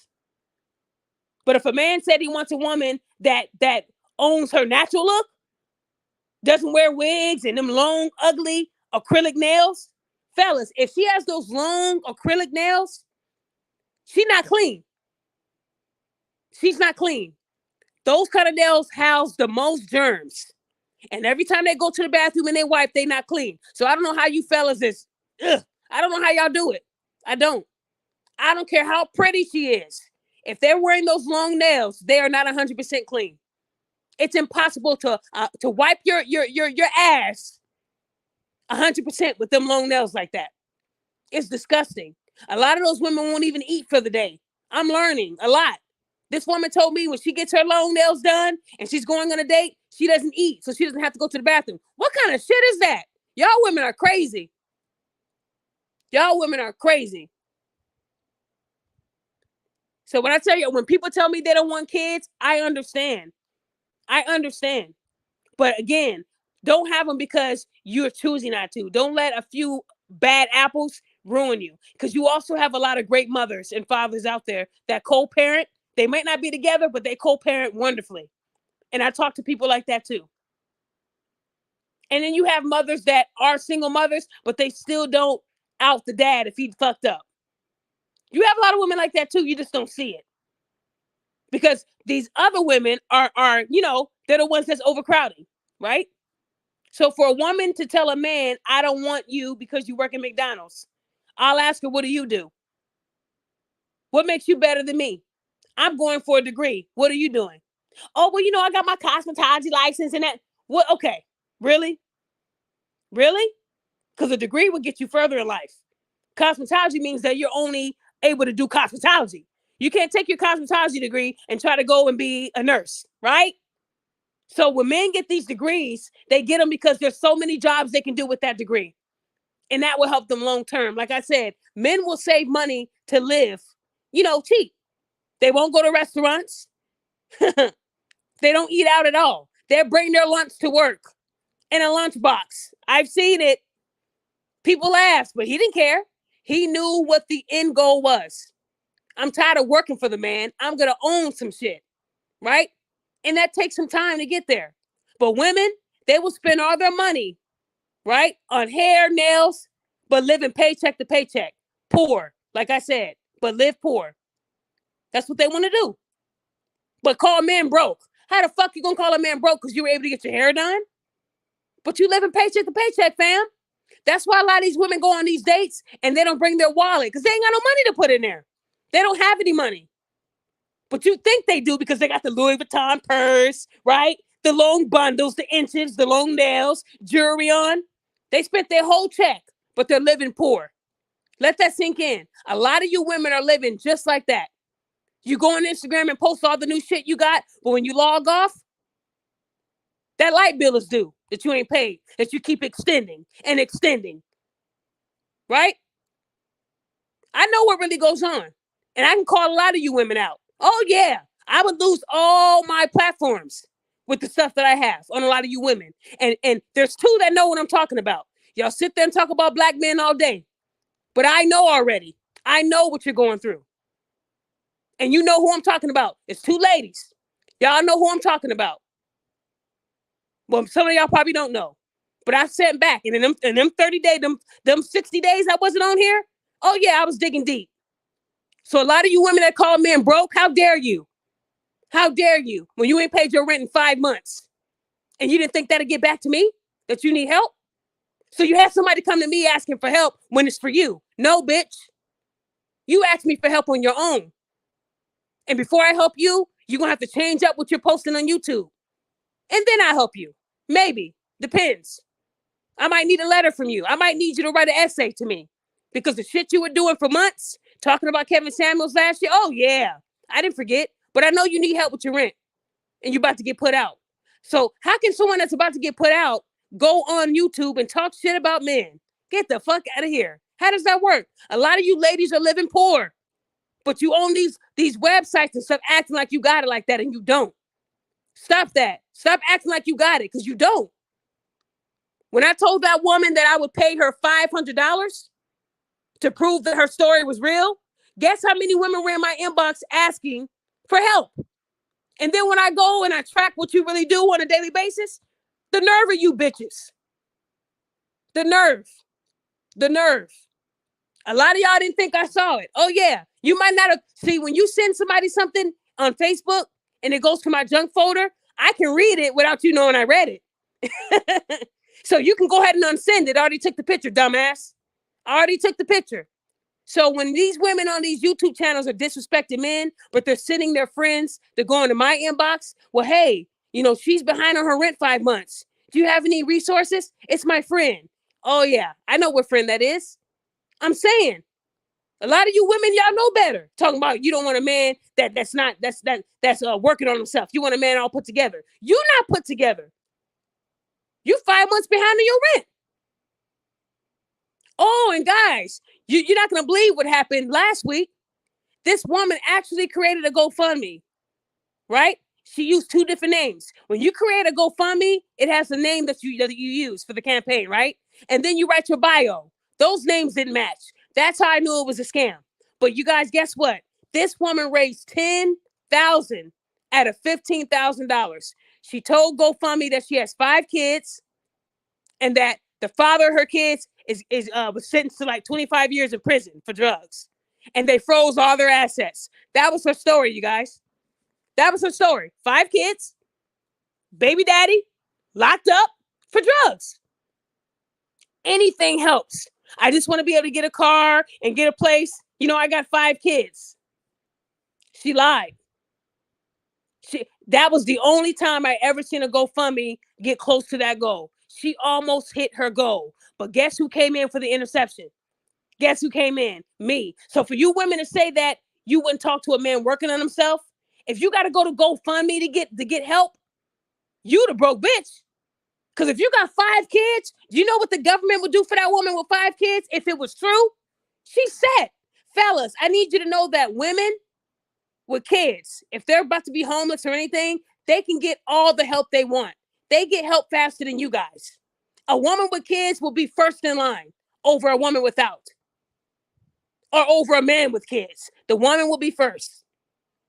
This woman really went on GoFundMe saying that she needs help with housing and she got 5 kids. Do y'all know that's a housing's dream? They bust a nut from a situation like that because you can get all the help you want. They give you housing. They give you emergency food stamps. I did the shit for people on a daily. So I knew she was scamming. So guess who came in and fucked up her bag? I did. Ran her information and found out that the man that she just had her 3rd kid with, he ain't in prison. Dude was on TikTok doing the WAP. Because he saw that money going up on GoFundMe. So I took pictures and screenshots and sent all that shit to GoFundMe. And guess what? The campaign came down. Not only that, those 191 people that she took from, they're all getting their money back. So I know I ruined her life.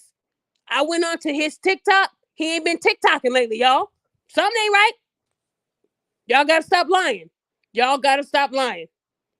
Stop lying, because I'm gonna find it. I'm gonna find it. So for all these women to think that it's the men that are broke, if you go and GoFundMe, type in rent. Most of the stories are from women. Women. And what do? The same line. He left me. He cheated on me with this woman and left me with our kids. And you guys just start giving money. No verification. It's you women who are broke, not the men. It's women. Because the minute a man does a GoFundMe and says, hey, yeah, my girl left me with our kids and I'm a single father, y'all would be like, get a job. Where's your parents? They can't help you? See, if it's a man, the women have to, down them. I don't believe this story. You don't have any friends. You don't have a mother. You don't have no. See, but when it's a woman, she's trying. Look at that woman trying her best to raise money for her kids. You see how it is, you guys? So for a woman to say that she won't accept a man working on himself, all of you guys do is just trying to. You're not even trying. You're just lazy. At least the man ain't lazy. How can you sit there and judge a man when you're not even perfect, right? So I'm tired of having to, call out all these liars. Sex trafficking stories. You women are doing whatever it takes to go viral. Y'all saw the video of the black woman walking around the store with her 2-year-old attached to her titty. Then she does a video of her 2-year-old in one of those electric cars, and she let him suck on her titty while she's making the car drive. Stop doing that shit, ladies. You're talking about men. You guys are perverts. And then you wonder why you have R. Kelly's. That's why. When did mothers do that? When did mothers whip out their big titties and just walk around in stores with their kid, their 2-year-old, attached to it? When did they do that? They laughing at us. You women are disgusting. See, but y'all won't call out women predators because it's a woman. It's a woman. Yes, you're allowed to breastfeed in public, but come on, ladies. Come on. You're over here allowing your son to latch to your breast and y'all playing with his car, making it move so you can move with him while he's on your titty. To me, it's one of the nastiest videos I've seen. A lot of you women, just because you had kids, it doesn't make you a good mother. You guys are pieces of shit. You need to actually give your kids away. If you're not going to let the father keep them, put them up for adoption. Y'all don't deserve them. But we won't call out the bad mothers, right? But y'all quick to call out these bad fathers. Y'all said Nick Cannon is a bad father, right? Then why do these women keep spreading their legs open like the letter V? If he's such a bad father. Because that child support check is greater than a man in the household. But you women are talking about other men, right? I won't accept a man like this, like that, like this. But look at you. Who the fuck are you? What are you doing? You ain't doing shit. So if you can't accept a man that's working on himself, keep your mouth closed. Find that 6-figure man, because you ain't got him. My biggest question to Ebony, how come you don't have a 6-figure man right now? I mean, the white man didn't make you a wife. So I'm just going to assume that you're the problem. That's the way it works. This man said he would rather quarantine with his kids, who were 21, 18, and 14 at the time. That would mean only 2 of them were really kids. I mean, 2 of them were adults, and 1 was a kid. He would rather spend time with his 14-year-old, who's the only kid, really, a teenager. The other 2 are grown, than to be there with you. Something ain't right. Something ain't right. That's all I'm saying. So if you're going to get on these websites and say that we accept mediocre, that men are lazy, all they get is C's and D's, they ain't got shit going for them, how come you don't have one, Ebony? That's all I want to know. To these women who like to bash men, why don't you have one? If you're such a good woman, if you deserve a 6-figure man, why don't you have it? Because I'm telling you, a real woman wants a man that they can build with together. You guys are both building. You're both working on a goal. You're doing it together. That's why men ask you, what do you bring to the table? Because I already got 100,000 in savings. What are you coming with? Debt? Baby daddies? That's why men ask that. They don't ask that to make you mad. It's because a lot of these men are already established financially. They're now just working on their goal of obtaining something, a business. something bigger, a degree. Please, ladies, don't assume these men are broke because they eat at McDonald's occasionally. Don't assume that these men are broke because they're not wearing Louis Vuitton every day. They're wearing a plain white t-shirt and blue khakis. Don't assume that they're broke. These men live a comfortable lifestyle. There's men right now who have a studio with a beanbag and a 50-inch TV. That's all they got. That's all they got. And they're happy as fuck. They get home excited. Can't wait to watch the game. But you think a woman can live like that with him? Oh, we need a couch and we need this and we need that. But you ain't right. You're not right. That man is happy as hell with that beanbag and TV.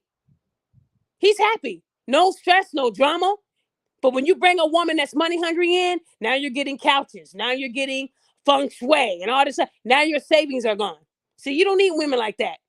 A good woman to be like, shit, get me a beanbag. Get two.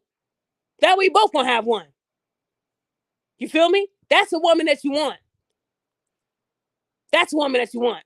I'm with you. You say you're trying to get a house? All right, cool. Let's do this shit. But a woman would hear that a man lives in a studio and assume that he's broke. Wrong. Wrong. See, that's why it's easy to impress these gold diggers. They see a nice car, they see a nice house, and they're like, damn, he is rich. He paid. And they don't even know this man is in debt. He's doing all this to impress you, right? So I'm just saying, you guys, at the end of the day, ladies, if you cannot date a man that's trying, you don't deserve him. You don't. If you can't date a garbage worker, then you can't date him when he's a lawyer. That's all I'm saying. Because you weren't there when he was in the pits. You weren't there. Now you see why LeBron James ain't cheated on Savannah, right? He ain't cheated. We ain't heard not one motherfucking thing about LeBron James. And I know pussy gets thrown at him every day. They don't care about that hairline. They don't give a damn about the hair. I know LeBron James gets women at his door every day when he's on the road. And if there's any athletes in the comments, y'all know I'm right. And we ain't heard not one thing about LeBron James. And he has a black wife, beautiful woman. She knows how to shut the fuck up. She don't do that much talking, right? We know Stephen Curry, his bitch couldn't shut up. I need the attention. And I'm mad that men don't look at me. And then what ended up happening? She started getting a little naked, didn't she? Right? Now we're seeing her in bathing suits. And now we're seeing her wanting the attention. But you see, Savannah, she ain't changed. LeBron James is probably one of the highest paid athletes in basketball, probably the highest paid. And we don't see her doing nothing crazy, acting a fool, right? There's a difference. See, LeBron had a woman that was with him before he was King James, right? That's the woman you want, guys. So if she can't be with you fellas when you are working at McDonald's, trying to own it, then you don't be with her when you own it. Let that bitch go. That's all I'm saying, guys. Longevity does exist. There are some good women out there. There are some good women out there. You just got to find them. You're not going to find them at a club, though. Right? You're not going to find them at a whole house. You need to find you a good woman that be at the grocery store. The ones that like to cook. They'll be at the gym. The ones who like to take care of their health. Right? Panera Bread. Right? Starbucks. The women are always at Starbucks. I'll tell you that. They're always at Starbucks. That's where they're at. So what I'm trying to say, guys, is that it's okay. It is perfectly okay to have a man that is working on himself. Give that man credit for having a goal, right? Because a lot of you women, you guys are broken. You guys are not perfect. You guys are in debt. There's more women in debt than men because we're the most educated, right? So if we're the most educated, we make up majority of the student loan debt. Let that sink in. So most of you women are coming into relationships with debt. And you're over here talking about he's broke. he might be broke to you, but I bet you he got a nice savings account. How many of you women have a savings account with 10,000 or more? Not many of you. Not many of you. But you're calling men broke. If you don't have a savings account with 10,000, money that if something was to happen, you can just pay it off or whatever, then you shouldn't be talking. Y'all do all these TikTok challenges. Do the credit report challenge. Do that challenge. And I'm not talking about Credit Karma. Nobody wants to see that fake ass shit that y'all be doing with them CPNs. Let's see your real credit. TransUnion, 3-in-1, where they give you a score. Do that TikTok challenge. Y'all won't do that. Well, I don't want to show my credit score because they can identity theft me. Identity theft you? How they gonna identity theft you off for 3 numbers or whatever it could be? How? All you gotta do is blur out the parts. Y'all know how to do that. Y'all know how to do it when you're exposing a man for DNA tests. You blur out all that, right? But y'all won't do the credit card or the credit report TikTok challenge because that'll humble a lot of you bitches, right? Let's do the I don't have any debt challenge. That's one that they never do. Let's do show your savings account balance challenge. And if I'm able to Google it and find that same amount, we know you fraud. But see, y'all won't do that. So stop calling men broke. Do not call men broke if you can't afford the shit you're asking for. Fellas, if she tells you, I want to go to Ruth Chris, you tell her, oh, you know somebody named Ruth and Chris? Where they live at? We can go over there. They cooking? I joke with them. I can't date a man unless he goes to Jared's. Okay. Where Jared live at? Because you ain't getting no diamonds. I hope you know a person named Jared. We'll go to Jared's house. Kick it with him, you know. But no, ladies, no, it's not going to work for you. And that's why you're still single. A lot of these women who judge men, just watch how their lives are. They have wrinkles. They look stressed out. They're always mad. The problem isn't you, fellas. It's them. But they're going to blame you as the scapegoat. Makes them feel better. Okay, he said, hold on. Cheryl said women will be absolutely butthurt if men started rejecting because of her. Oh, my goodness. What if men did TikToks and said, this bitch told me we going to Ruth Chris. Her credit score is 200. What would happen? They would drag the man, right? How dare you talk about her?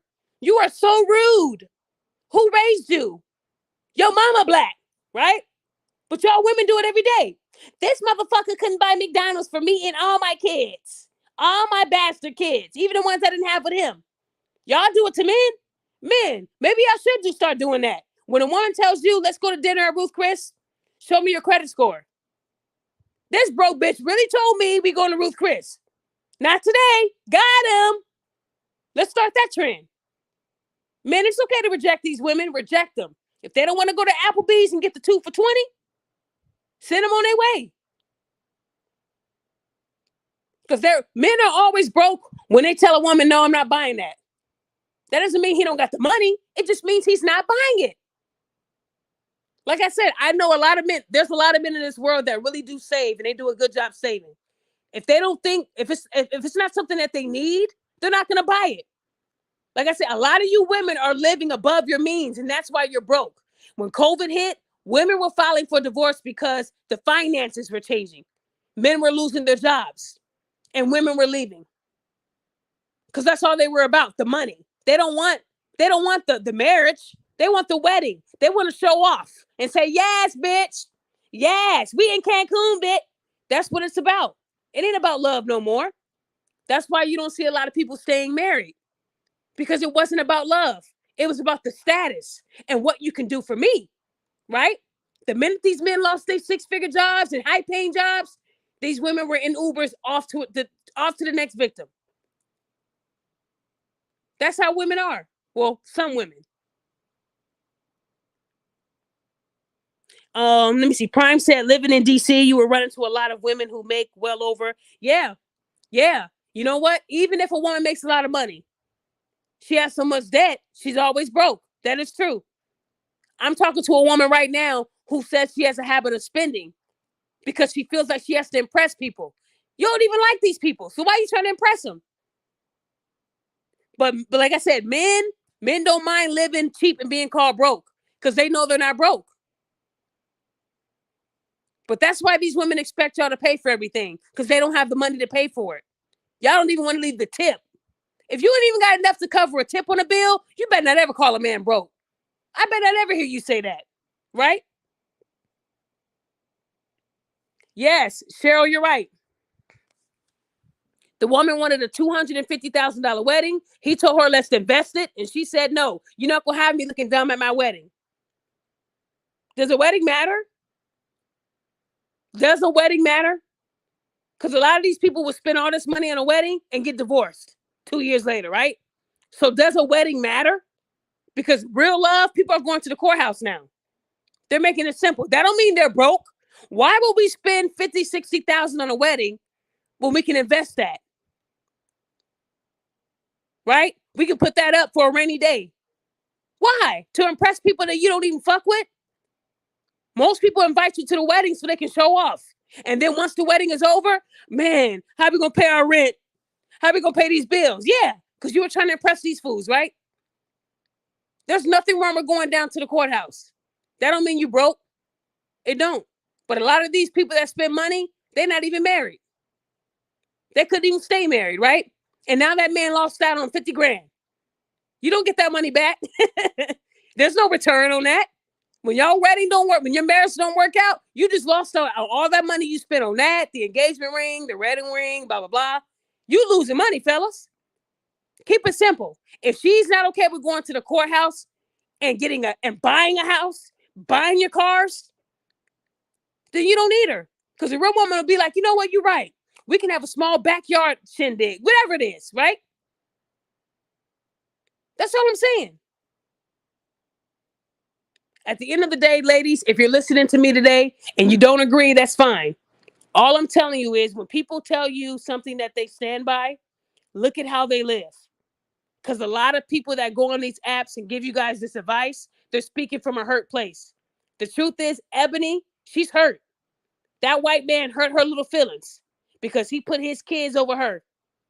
That hurt. So instead of her getting help, instead of her acknowledging that she might need to work on herself, she goes on and talks about black men not being successful. The bottom of the barrel. Y'all only make $35,000 a year. That's what she said. So because they're not making $3 million like the white man a year, and I guarantee you that white man didn't wake up when he was a baby, get $3 million in his bank account. Most of these millionaires and billionaires, they started off with nothing. Believe it or not. I'm not saying all of them. Some of them they were born with a silver spoon. But a lot of your millionaires, they started with nothing. They started with nothing. And women wouldn't have looked their way. What you mean you living in your garage? Your garage, and then it turns out to be, Bill Gates. Y'all see how that works? How many women would be with a man that has his place in his garage? Yeah, this is my parents' house, and they gave me the garage. How many women will stick around? He got a little refrigerator in there, little microwave. This is where I live because I'm trying to own this business. No, you're too old to be living in a garage, fam. Not my cup of tea. And then he becomes a billionaire. Oh, shit. You looking good? Hey, daddy. Now she got 2 bastard kids and she weighs 300 pounds. Now it ain't going to work for you, right? So, ladies, please don't diss a man because he works at a job to you that's not suitable for you. You don't know his story. And if you got to know him, you might learn a few things. Well, yes, Queen, I do work at McDonald's part-time. I go to school full-time. I got a savings account. I have a goal. Once I get this degree, I got this job lined up, and there's a house that I'm looking to buy. I've already been working with the realtor. I know how much I'm going to need, and that's what I'm working on. That's a good man. But you women won't see that. All you heard was McDonald's and part-time. That's all you heard. Part-time, that means you barely get any money. Shit. How do you survive? Because he has a fat savings. Why would I need to dip into that? The part-time job allows me to pay all the bills I need to pay. See, if you can pay all your bills, check this out, ladies. If he can pay all his bills and not owe anybody, he's rich. He's rich. That's my philosophy. If you meet a man, his rent is paid, every bill is paid. And all he got in his pocket is $500. But all his bills are paid. He's rich. Most of you women have a past due water bill, light bill, phone bill. Y'all got a bill past due. But you out here spending money like you ain't got rent, like you ain't got to pay rent. Keep it 100. And then you go asking people for money. Strangers at that. Because you were bad with your money. Like I said, they would rather spend money and live poor. So fellas, whenever you go on a date with a woman, make sure she has money on her. See if she's okay with paying the tip. You pay for the bill, she can pay the tip. If she can't even tip the waiter, I would go on TikTok and say, this bitch bum right here who got a hairstyle that probably costs about $400-$500, right? Baby hair connecting to her Nike eyebrows. Couldn't even pay $30 for a tip. Look at this broke bum. Do them like they do you. That's all I'm saying. Because a lot of these women who are on GoFundMe saying they're about to be evicted, it's women. And then you ask yourself, how does this woman who can get housing, how's she at risk of losing her house? Something ain't adding up. And then when you look in their state and the state says, if we can verify that you're about to be homeless, we'll pay your rent for a whole year because you have kids. You know, they got money put away like that in every state, but you got to have kids. So these women that are on GoFundMe, when they can actually go to DHS or go to their local social services place, they can get it taken care of, or they've already gotten it taken care of. This is my Beyonce ticket money. That's how these women be thinking, y'all. They're not caring about their kids. Some of their kids be living with their grandma, and they're talking about all 5 kids who are with me. Lies. So all I'm saying is, ladies, listen. Men are not going to come. Majority of the men are not going to come already fixed and ready to go. You're not going to be able to go to a car dealership and buy a car with no miles on it. You might get a man that's had a couple of owners, who's went through a lot in his life, got some miles on him. Doesn't mean that he's broke. Doesn't mean that he's broken. How would you know that if you don't get to know him? You're allowing Ebony to tell you not even to give him a chance, and you don't even know their situation. You don't even want to stick around and ask, right? So if you really want to be in a relationship with someone that's going to love you and take care of you, you got to be willing to do, you have to be willing to do the same thing. It takes 2. How dare you assume that a man is supposed to please your ass? Who are you? All you got is a pussy. What are you? Like, what you gonna do? And that's why men say, what do you bring to the table? Because they can get booty anywhere. Booty is everywhere. Believe it or not. Booty is everywhere. They don't just want pussy. They want someone that they can have fun with, laugh with, talk to. See, as a woman, you are supposed to be his counselor too. You're supposed to ask him questions. He out there working for y'all. How can you expect a man to pay all your bills and you're not even speaking to him? And then you get mad when he cheats on you. That's why he's cheating on you. You're not doing your job. But that woman at work, she listens to him every day. When he tells you he'll be a little bit late, that's because he's talking to Betty at work and telling her everything that you don't ask him about. That's why when he comes home and you're trying to get some, he's straight. Let me hop in this shower and lay down and go to bed. Because he got it from Betty. If you don't want to take your time to get to know what's going on with him, you will be played just like that. But you don't want a man, you want a man to do all this work for you, but you don't want a man that's going through a little bit. Well, guess what? Nobody's perfect. Everybody's going through some trauma. That's why I said trauma is big, right? So when I say things like that, it's not to hurt y'all feelings. It's the truth. Because Ebony and Derek Jackson, they're not going to tell y'all the truth. They're not going to tell you guys what you really need to hear.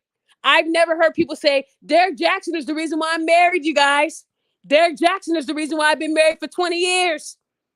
I'm still married. He helped me. He saved my relationship. He helped me pay my rent. No one's ever said that about Derek Jackson that I know. But I heard a lot of women say that Kevin Samuels saved their relationships. Changed their outlook on their attitudes. I've heard a lot of women say that. I have. I'm being real with y'all. He humbled me. I thought I was a 10. He said I was a 3. And he was right. I was a 3. Because I had an ugly, stinky attitude. That made me a 3. So I'm just saying, guys, you got to look at the effects that someone has on the community and has on people. It's easy to cater to women every day and say you're not the problem. But those same women are going to be single forever. Derek Jackson wouldn't even look at these women. Half of these women that love him. Love when he puts on those little kid shirts, right? That don't fit. Because he knows that visually, these women want to fuck him. So he plays on y'all emotions because y'all dumb as fuck. Buy my book. It's easy for him. I'm shit. Can't knock the hustle, but I can expose it. You women allow that. But you call men broke, and this man is on here begging y'all to buy his book. But but yeah, right? Right? A lot of people get married every day, but they don't stay married. So again, Kevin Samuels told y'all the truth about yourselves. Derek Jackson told y'all a lie. He couldn't even stay married, right? His wife was over here throwing hexes on people. He had that woman acting crazy. That's what bad men will do to you. What happened with her? Went crazy. I put a hex on you and all your kids. She was tripping, you guys. She was tripping. So again, that's what somebody like him, a narcissist who's lazy and just wants to fuck, pump, and dump, go to these different events and mess with all these women. That's what he really wanted to do. He wanted to be a hoe. Being married was just a mask, right? So again, all I'm saying, ladies, is if you don't want to get with a man that might take some work, the relationship's not going to be perfect, that's fine. But I'm telling you this now. It's going to take you a long time to find the man that you want. 6 figures, good luck. Because a man that's making close to $1 million or whatever it might be, he ain't looking at you. I guarantee you that. He ain't looking at you. But if a man says he wants a woman that's matching his financial energy, what will women say then? Oh, that's dumb. If you're broke, just say that.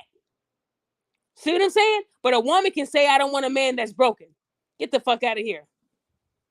Get out of here.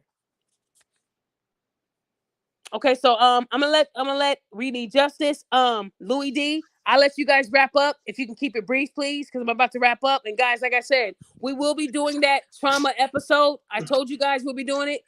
This is Mental Health Month. Let me get with some people online, and I'll probably do a show this Sunday, probably Sunday. So I'll start with We Need Justice. Go ahead and get your final words in, and then we're gonna move forward. Good night, everybody. Thank you so much, CelebriD, for even letting me share. And take care of yourselves and stay alive. And I'll see you in the future. Take care. Amen. Thank you, We Need Justice. And go ahead, man. Go ahead, Louis D. Okay, I'm gonna keep this short and brief. Yeah, right. I'm Go ahead. Stop. Don't start. I'm starting to notice a very disturbing trend. Uh-huh. When you start asking a woman what they bring to the table, I'm starting to notice now there is a dead silence. I mean, it's like a 2 to 3 minute silence. You got to be like, hello. Then they'll try to flip it and be like, well, especially if there's something high end that they want, then they'll be like, well, you have to find that out later. No. You let me know now. I'm starting to notice that quite a bit. And like, if you can't tell me what you're bringing to the table now, what the hell do you think I want to find out later? So you're not going to give me to stand anything, and then you go about your business. So that's all I got to say. I'm eating a cucumber, so I'm just chilling. But I'll tell you what, I'm loving the content. Hold on. You said you're eating a cucumber. Are you eating it whole? No, it's chopped up. Woo! I'm about to say, Louis D, I'm about to throw you off here. We don't do that here, man. Up. Any man that eats a cucumber in its natural state, I got some questions for you. No, it's chopped up. I'm eating a chopped up cucumber. I'm sorry. Okay, well, enjoy your chopped up cucumber. I don't even know men who eat chopped up cucumber. It better be in a salad, okay? It got some tomatoes and some Italian dressing. I don't understand what the issue is. I'm picking on you. See how defensive you just got over some chopped. Now you added Italian dressing. You didn't say that at first. See, now I got you opening up more about what you're really eating right now. Okay. Guess what? I still love you. Okay, that's good. Have a good night, baby. You too. Have a good night, Miss Lady. I'm loving the content. Thank you. I know it's been 2 months, you guys, and I know it's been a while, but y'all know how I am. But I will be posting the woman that I exposed on, not the woman, but yeah, the individual I exposed on GoFundMe. At the end of the day, guys, like I said, we just have to do better. Women are easily, I don't know how to put this in a way where I'm not sounding rude, but women, you can use them easier. It's easy to use a woman. All you have to do is tell her she's beautiful. Tell her, and mind you, she can be the ugliest thing you've seen in a while, right? Breath might stink, might be overweight, but it's what you say to her that makes her feel appreciated. And it's easy to play on a woman's heart. If she tells you, yeah, my boyfriend cheated on me, well, that's his loss. That you know how men talk that are just trying to get you to buy a book or whatever it might be. But truthfully, ladies, you have to look at yourselves. You should know when you're getting played. It should be easy for you to spot it. If we're the most educated, how do y'all keep making dumb mistakes? Anytime you say a man ain't shit and you have 3 kids with that man, I'm just going to tell you to your face, it's you. You ain't shit. Because he wasn't shit after each one of those kids. It don't get better. It gets worse. So at the end of the day, that's why I hold women more accountable. Because if we have to carry the baby and almost die having it, why the fuck are you doing it multiple times? Why? Why? I have Because one it's more your question. choice. What, Louis D? I'm sorry. No, go ahead. The lady with the post that you posted yesterday, the lady about the 3 years, that's your Oscar for the week. Because you shut her down. You shut her down before she even, you made her post. She took that post down in 20 seconds. Oh yeah, I didn't talk about so guys, what Louis D is referring to is so the woman, she claimed that she met this guy at the Lovers and Friends concert. Now y'all know Lovers and Friends, they do that. They've been doing that every year since like 2020, right? So she met this guy there. They live in Vegas. And what happened was she said that they hooked up. He told her he was single, no kids, blah, blah, blah. Everybody got a story, whatever. She said they hooked up and they continued to talk. She caught feelings for him. And then she gets a call from his phone, but it's his baby mama. And his baby mama saying that they've been together 8 years. They got 3 kids and they live in a house. So she took that woman's word for everything she said and blocked the dude and went on with her life. And then 3 years later, he applies for a job at Verizon and she's the manager there. Okay. She's not the interviewing manager. There's someone different that was interviewing him. She told that person that he was bad for business and he didn't get the job. And she said karma didn't have an end date. Well, it angered me. She posted anonymous, but that group I was added to by a friend and she's a moderator. Only moderators and admins can see an anonymous post. So I reached out to my friend, the moderator, and told her, who is this person? And she gave me the information and I ran it. I did my job because she made sure that man didn't have a job. And that's not right. You went off of everything that woman said and you didn't verify, right? It angered me because 3 years had passed, right? She never tried to figure out if it was the truth. You do have men that might still be messing with their ex. Y'all know how y'all men are. When you're not really dating someone yet, you're just fucking them and y'all just have good sex. Men are not going to lock down to that title yet. It might take some time. So he could have been still messing with his ex. And she got a hold of his phone and saw, let me see who he texting. Oh, okay. Let me ruin his day. Women do that. They do that. Yeah, they do. When they don't want that good dick to be shared. Yeah, he left me, but I know if he falls for this woman, the good dick is going to be gone, right? So she didn't verify. She went off of this woman's word and made sure the black man didn't get the job. So I told her she had 2 choices. I can call her supervisor and she'll lose her shit, or you get that man the job. Now, y'all know I could have easily called a supervisor like I did Eugenia. Y'all remember Eugenia? The update, I forgot to give you guys the update on Eugenia, the woman where her kids were on the slides and all that. Yeah, my mama and all that. Y'all remember that woman, Eugenia? The woman that tried to tell me she worked as a teacher, but they said they fired her. And when I hit her with the glass job, she became really nice. Well, she was written up and she changed her page to private. She deleted everything off of her page. Everything. So when I tell y'all to stop fucking with me, I mean that. I made Eugenia humble herself. The supervisor didn't tell me personally that she got written up. She said she was handled and she will not bother me again. Not only did Eugenia, delete everything off of her page, but she blocked me. Now remember, she was the same woman that said, call my job. I'm not scared. I don't give a fuck. But she worked for white people. Okay? So again, that's what happened with Eugenia. The same thing could have happened to this woman. I was just going to call her job and get her fired. But I wanted to give her a chance to get that man his job back.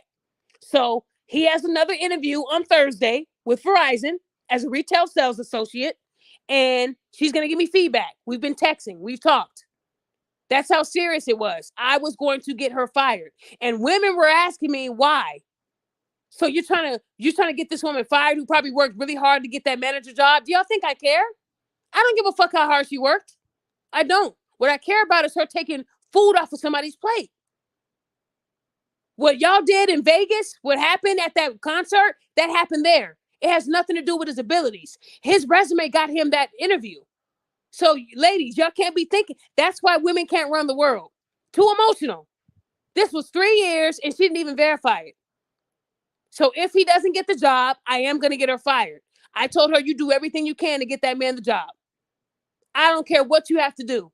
And I need proof that he got the job. So Thursday, he has an interview with she said you have to interview with 2 people. If they like you after the first one, you interview with the second, and they typically hire you within the next day or 2. So I would know on Friday officially if he got the job. And I told her I need proof. So again, guys, I don't do this to be rude. It's because I actually care about people, and it's not right. And then she goes as far to say, well, yeah, I found his Facebook. I found his Facebook and I didn't see any kids on there. Do y'all realize how angry I got? Because remember, the woman on the phone told her 3 years ago, and he has 3 kids with me. That was probably just an ex who didn't want to share dick. That's all it was. But she didn't even stick around to figure it out. She went off of that woman's word. And that's why women, when they get mad and emotional, they do stupid shit. And that's what she did. So again, that's what Louis D was talking about, because that made me mad. And just because you post anonymously in a group, we can still find out who you are. That ain't gonna save you. It won't. And I don't care if she's been at Verizon for 10 years. She would have lost her job. And if Verizon didn't fire her, I would have made sure that post went viral with names, and that I would have went crazy. I would have got reported, but I don't care. Because that man, he probably really needs that job. Right? So again, guys, but at the end of the day, I tell women every day, be careful what you post on the app. And people keep trying me. Like I told you, Eugenia, she tried me. Yeah, call for school. It's on University, right by the church. Go ahead. Y'all don't think I already did that? They said they fired her. So my question was, she told the glass job something different. You went to school to get a teaching degree and got fired as a teacher, and now you're installing glass. Yeah, something ain't right there.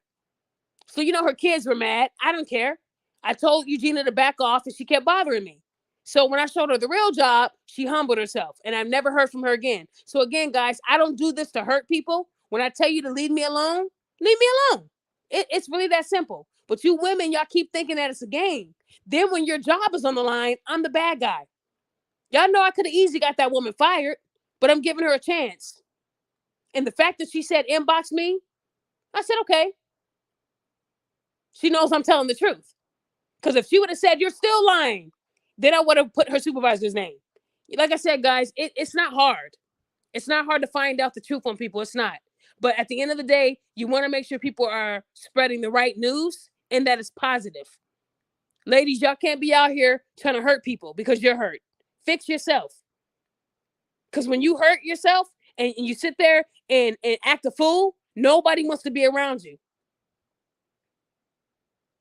Nobody. So again, I know a lot of women don't like me. That's why my following isn't big. It's I would say probably 60% men, 40% women. I'm okay with that. I know why women don't like me. I don't do anything personally to hurt people. I don't call women big Brendas. I don't call women fat asses. Unless you come for me, we good. We're good. And y'all know the Malika Andrews situation. Somebody asked me about that yesterday. If anybody remembers when Malika Andrews told Jalen Rose, get your hand out of my armpit. Well, if anybody knows who Richard Jefferson is, he was in the NBA for a lot of years. We spoke. Me and Richard Jefferson had a really good conversation to the point where he gave me his address to send him some mental health shirts. We came to an agreement because y'all know Malika Andrews works with Richard Jefferson. So me and Richard Jefferson were able to talk offline. I gave him my phone number. Really good guy. Shout out to Richard Jefferson because we came to an agreement. I told him why I didn't like Malika. It had nothing to do with him, but I was ready to come for Richard Jefferson too. He's from Arizona. So, I had an arsenal. I was going to get him. But we came to an agreement, and then he sent me his address where I could send him some shirts. And I thought he was playing, but the address he sent me, $12.9 million property in Cali. Yeah.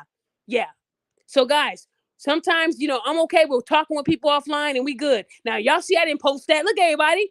Me and Richard Jefferson had this long conversation. Look, guys, look. I'm telling y'all it happened.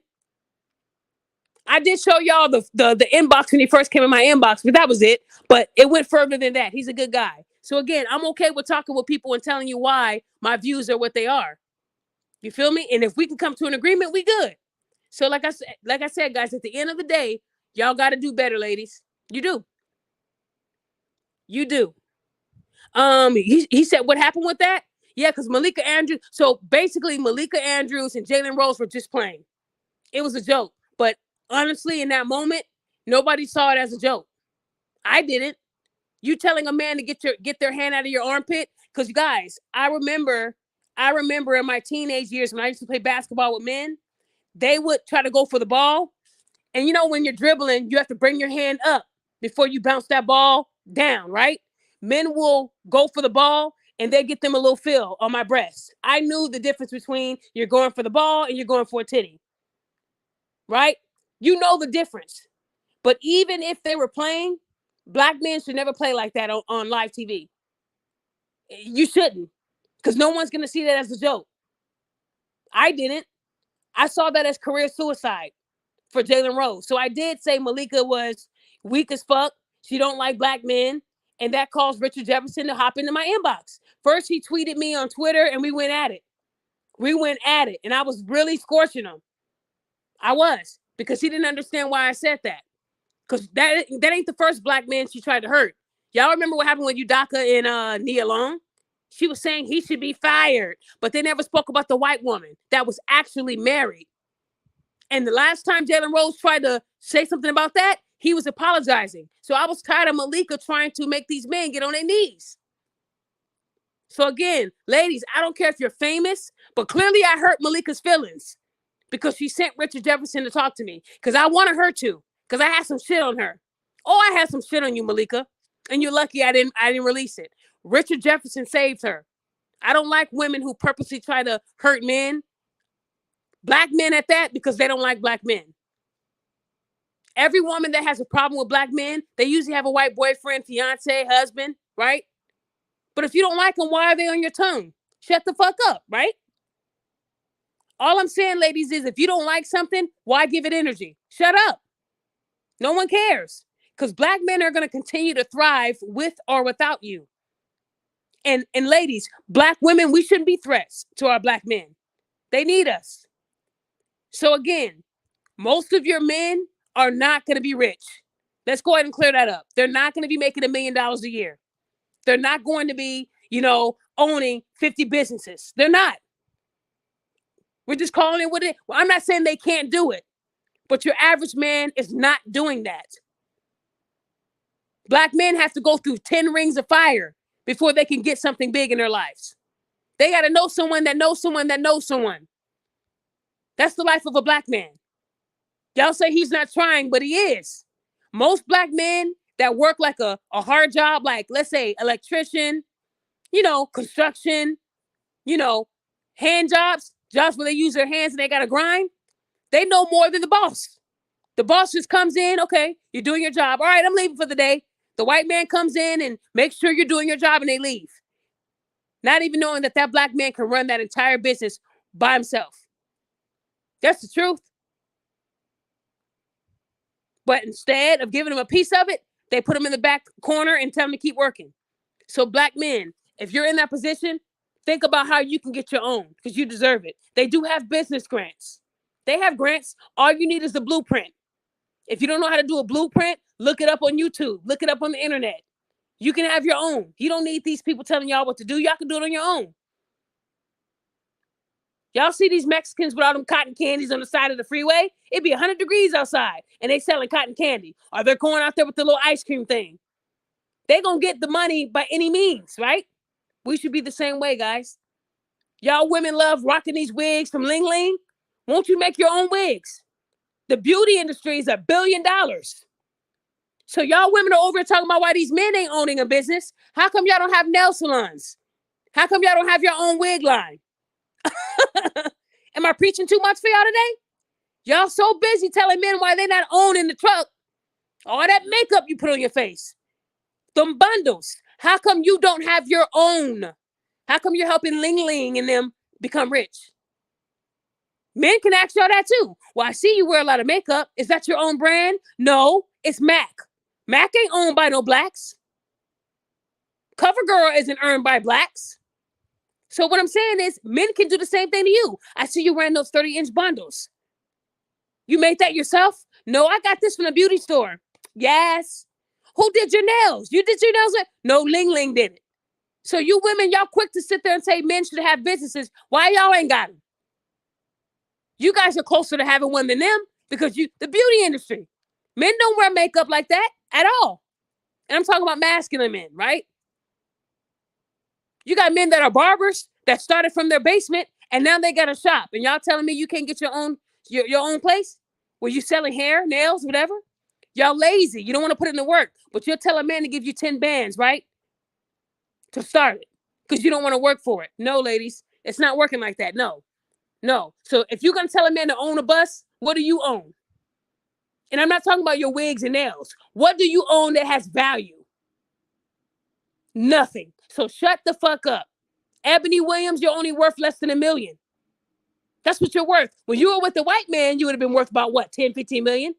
But you're worth less than 1 million. And you're saying you're dating a man that owns a bus? What do you own? What do you own yourself? Absolutely nothing. So shut the fuck up. Y'all women claim you're independent, right? And you don't need a man. But then when you get with a man, you want him to take care of you. That's dependent, not independent. Make it make sense. You wouldn't date a man that owned a bus. It shouldn't matter if he owned it, borrowed it, because you're independent, right? You could do for yourself. See, they're telling on themselves. Because if I say I'm independent and I don't need a man to take care of me, then it shouldn't matter what he does for a living. You're taking care of yourself, right? That's what I thought. Because y'all know y'all need a man for companionship, to be with. It's more than that. Y'all just want to throw finances in it so it can sound pretty, right? So, man, if you're out there hustling, trying to get it, keep doing what you got to do. Put those goals in place. And don't let no woman steer you away from that goal. A good woman will help you with the goal. Yeah, I'm trying to own this business. Well, you know what? I saw this. Won't you try this? Oh, thanks, baby. That's what they mean with what you bring to the table. A lot of you women just sit at the table. The man brought the plates, the cups, and that. He brought everything. You're just sitting at it. See, when men ask you what you bring to the table, that's what they mean. Well, you know what? You got the table already here. I'm bringing the plates. I'm bringing the cups. That's me saying we're working together. You got the food. That's a team. That's teamwork. That's what they mean, ladies. They're not trying to insult you. They just want you to know that you're more than just pussy. They want to see more from you. They want to see that you have a vision for yourself. If you're only going to the table to sit down and eat, get the fuck from the table and buy. A man can do that on his own, right? He needs you to bring something. When people say, yeah, I'm having a cookout at the park, I need you to bring something. Because if you don't, you're not getting nothing, right? A lazy person to bring cups, plates. But someone that actually cares, they're going to bring chips, potato salad, you know, that nasty ass potato salad. They're going to bring something of value, right? It's the same thing in life, ladies. When men are asking you that, they want to know that you're bringing something of value. They can get pussy anywhere, right? Good looks don't last forever. Y'all women keep thinking you're going to be pretty forever. No, you're not. You're not. You're going to get old. I don't care how much Botox and lip fillers, you're still going to get old. The tombstone teeth, you're still going to get old. And then you'll have nothing, right? With those cats. So again, if you're only going off of your looks, good luck. Because you die every day. If the makeup industry went out of, man, y'all women will be in the house all day. So quit acting like you don't do things to impress men. You know the men that you say you wouldn't date. Because you would date them. You're just saying it to look good in front of your friends, but you would date them. You would. And fellas, don't stop trying. Keep doing what you got to do. If any of you men are trying to better yourself and go back to school, reach out to me. As a life coach, I do have partnerships with universities. I work with a lot of people. I want our Black men to also be educated. You ain't got to get a degree. Get a trade. Go to refrigeration school, mechanic school. Those people make big bank. You ain't got to do what they tell you to do. Most people don't want to do a 4-year degree. You might want to do a 1-year trade, get in, and now you're a mechanic owning your own shop. There's mechanics right now banking in 30, 40,000 a month, and they make their own hours. And they've started from their own garage at home. Believe it or not. The neighborhood will come and see them, and he'll bring it into the garage and fix it and charge them a flat rate. That's where most of your mechanics started. And now they got 5, 10 shops. So ladies, again, it starts somewhere. And if you can't be with him when it starts, you don't deserve him when he finishes. That's all I'm saying. That's all I'm saying. Remember when women used to ask men, what's your 5-year goal? That's equivalent to what do you bring to the table? Am I right? Women used to always ask men, where do you see yourself in 5 years, Luther? In 5 years, where do you see yourself? Now, what if a man said, why? Why do you care? That's none of your business. Okay, you ain't shit. Moving on. But y'all can't answer them when they say, what do you bring to the table? What's the difference? Women, y'all been asking men that question for years. And fellas, you know I'm not lying. Where do you see yourself in a year from now? Well, hopefully alive. Hopefully alive. Hopefully not stressed out by you, you know? That's what they really want to say. So yeah, Ziggy, you said you wanted to be in the acting industry. Man, look, you said you can't afford school for acting. Man, you don't need no degree for that. You don't have to, unless you're looking at going to a school, like a school of the arts, like what Tupac did and all these other people. Yeah. But you know what? If you're trying to be an actor, Ziggy, you can Google. There's places that in your state, they're making movies. They need extras. You start somewhere. I know 3 directors out here in Illinois right now. One of the directors I know, he directed I Got the Hookup Too. He's directed a lot of movies. And he started somewhere. See, if you want to be an actor, they do movie shoots everywhere. Look at where they're doing one at. Like when they were here in Chicago doing The Chi, when they were here in Chicago doing a movie, they're put on Craigslist, we need 50 extras. That's where you start. That's how you start. Tyler Perry is always saying, hey, if you're in the California area or if you're in this area, I need extras. That's where you start. You don't need no degree for that. Also, Ziggy, do YouTube, do skits. Put yourself out there. YouTube has made a lot of people famous, man. See, a lot of us black people, we think that we're in one little box. You're not in no box. If you want to be a comedian, go on YouTube and make people laugh. You could do live shows like this, with like what I'm doing, and make fun of people. You don't have to go get a degree for that. Some things you don't have to go to school for yet. You just have to get your foot in the door. So Ziggy, if you're trying to be an actor, start with being an extra. They need them for everything nowadays. They do. You don't need schooling for that. So guys, don't limit yourself. Please don't limit yourself. Don't. And Ziggy, if you're really trying to be an actor, I'll connect you with my friend who directs, and he can give you some tips. That'll be free of charge. So again, guys, what I'm saying is don't limit yourself. Don't let a woman call you broke, and ladies, don't call men broke, because y'all know y'all started somewhere. It takes 2 people to make something work.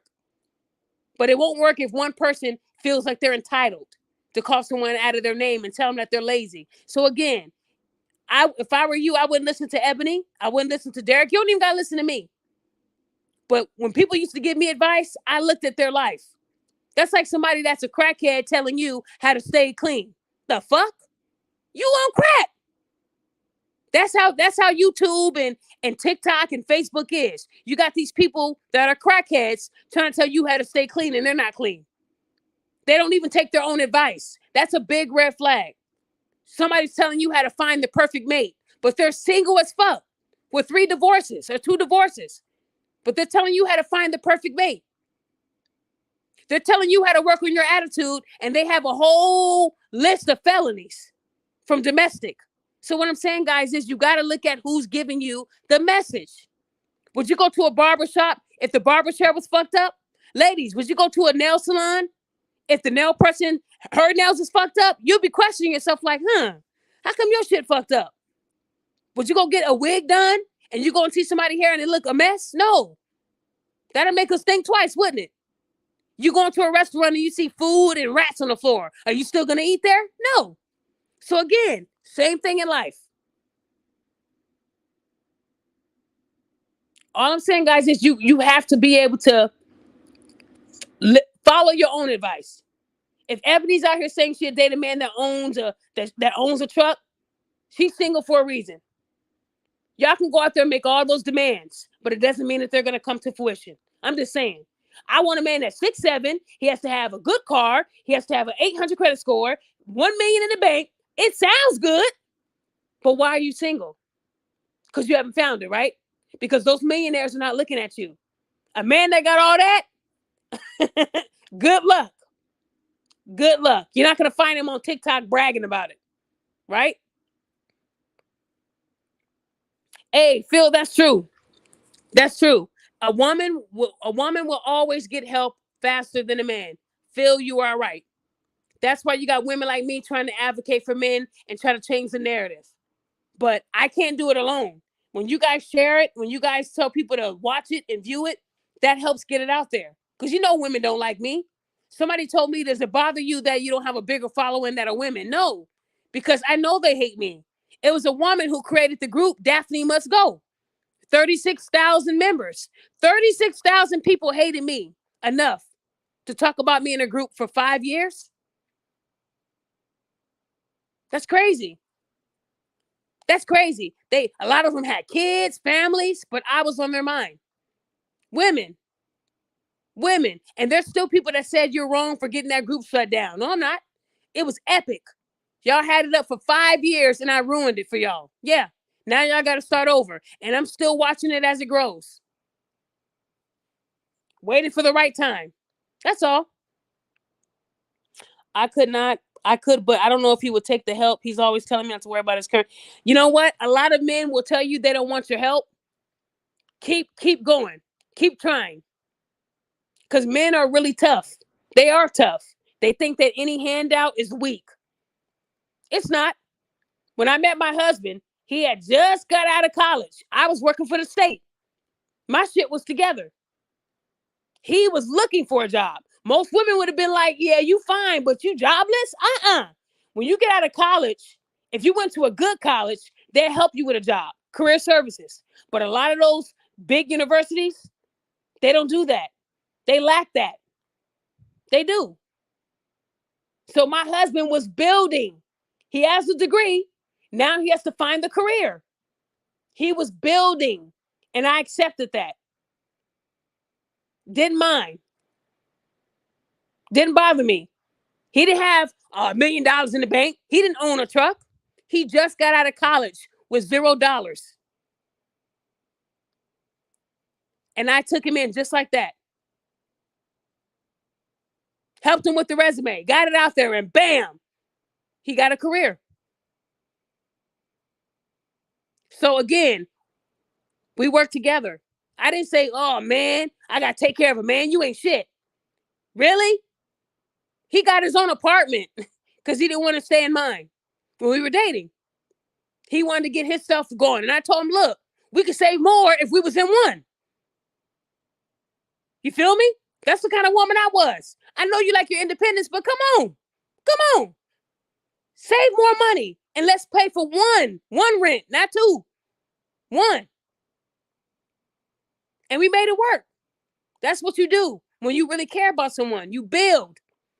And if I didn't do that with my husband, we wouldn't be together today. Almost 13 years later. So again, y'all can take a little bit from me. It's okay to build with someone. We built our lives together. We struggled together. We moved together. We did everything together. Nothing was right there where we both were making 6 figures. I had to go back to school and get all these damn degrees to get the money I'm getting. It wasn't easy. And the only reason why I got 2 master degrees is because the second one was free. Why not? Why not get free education? So also, don't assume people are in debt because they got a whole bunch of education. They could have got it through the school. They could have worked for the school. I wouldn't have gotten another master's if I didn't need it. I just thought it'd be great to have another master's. It was free. Free ain't nothing like free, y'all. Now, I might have paid $100 for the book fee or whatever, but it was basically free. Free education is beautiful. And again, women, come on. Y'all know already. So all I'm saying is, ladies, please do better. Please treat these men better. They deserve it. If you want a man to cater to you, you got to show him that you're worth it. Some of y'all not even worth it. Y'all not even worth being in their presence. So understand that if you're coming into a relationship with a man and you want him to treat you right, you got to reciprocate that. Treat him right too. It's a partnership. Stop letting your mama tell you happy wife, happy life. It's happy spouse, happy house. If both of you are happy, that house is going to be beautiful. Your relationship is going to flourish. But if only one is happy, you got disaster coming at your door. That's what I learned. Both of you have to be happy. You both have to be happy. So fellas, if you're not happy with the woman you're with, walk away. And ladies, if you're not happy with him, walk away. But telling TikTok he ain't shit makes you look bad because you still fucking him, right? He ain't shit, but the dick is. Ladies, you can't have both. You can't. Make a decision. So again, guys, if there's anything that you took from me today, all I'm saying is it's okay to have a preference. But if you have to down talk someone in order to justify why you chose it, that's where I come in and have to hold you accountable. If Ebony had said I would just prefer a man to own the bus because that's what I want, cool. But then you black men probably only had C's and D's, and your mommies, they said you're doing your best. Well, you know what? Yeah. When you get a bad grade, your parents are supposed to say, at least you did your best, right? Right? If you did your best and you got a bad grade, it hurts to have a bad grade, but you know you gave it your all. We all know that there was a subject in school we weren't good at. I didn't like math. I would get C's in math because that's something I wasn't good at. I did my fucking best. And I did enough just to pass. I did my best. You hear that, Ebony? Just because you're a lawyer and you went to lawyer school doesn't make you better than me. I might have got C's and B's in high school, but I had a 3.79 GPA for my master's degree, and I got 2 of them. So honestly, even when someone has a 4.0, that means they did their best. So at the end of the day, don't let Ebony tell you guys that having a C means that you ain't shit. If you put your all into that C, then you pat yourself on the back for that C. I'm sure you wanted an A, but the next time you'll work harder. But as long as you give it all you got, that's all a parent should be telling their kids. But Ebony's the type of parent that'll say, I don't like this mediocre shit. Do better. And then what's going to happen? That C will turn into an F because now you have knocked them when they were down. You knocked them down. See, there's a difference between encouraging people and kicking them while they're down. So please don't let Ebony tell you fellas and ladies that having a C means you ain't shit. If you tried and you did your best, there you go. Because she's the same person that didn't like that her fiance would rather be with his kids than her. So again, guys, it's a circle. It's a revolving circle. Let me see. I'm just looking at your comments real quick before I wrap up. But guys, we will be doing a mental health episode. I do have the new mental health shirts on my website that are solid colors. Somebody told me that they wanted me to do like a green, pink shirt, blue shirt. So there are solid colors. And I am preparing the Juneteenth collection. Last year, I did it like in June. This year, I want to do it before June so you guys can pre-order now. Okay? So again, at the end of the day, all I'm saying to you fellas is don't let nobody tell you that you ain't shit because you're working on something. If you got college credits, you might as well get a degree. Why pay on that debt and you didn't even fucking finish? That's what hurts me with our black men. You guys will start something and go halfway, and then you won't finish. Finish that degree. You deserve it. I'm not telling you to get a double master's like me. Don't do that. Don't do what I did. What I'm saying is finish what you started. At least finish. I'd rather pay on something that I finished than something that I quit on because you got to pay either way. You feel me? So fellas, ladies, if you started school and you didn't finish and you want to finish your degree, reach out to me. Let me help you. I got 4 college degrees. I got all my degrees in 2-year increments, 15, 17, 19, and 21. 2 years apart. And I didn't even mean to do it that way. But that's my 4 degrees. An associate's, and I started from the bottom and went all the way up to the top. Why didn't I get a PhD? Because that would have took 4 years. I didn't want to do that. Could I have? Yeah. But no, I didn't do that. I'm okay with what I got. It helped me. So again, don't let no one tell you that you're not educated. Fellas, I know it's harder for you guys, but you can do it. You can do it. I'd rather you finish than not. Don't give these women any ammo on you. Don't. And ladies, if you're that type of woman who lives off of the ebony rule, good luck. I hope those cats keep you warm at night. I hope those cats can make you feel beautiful every day. Right?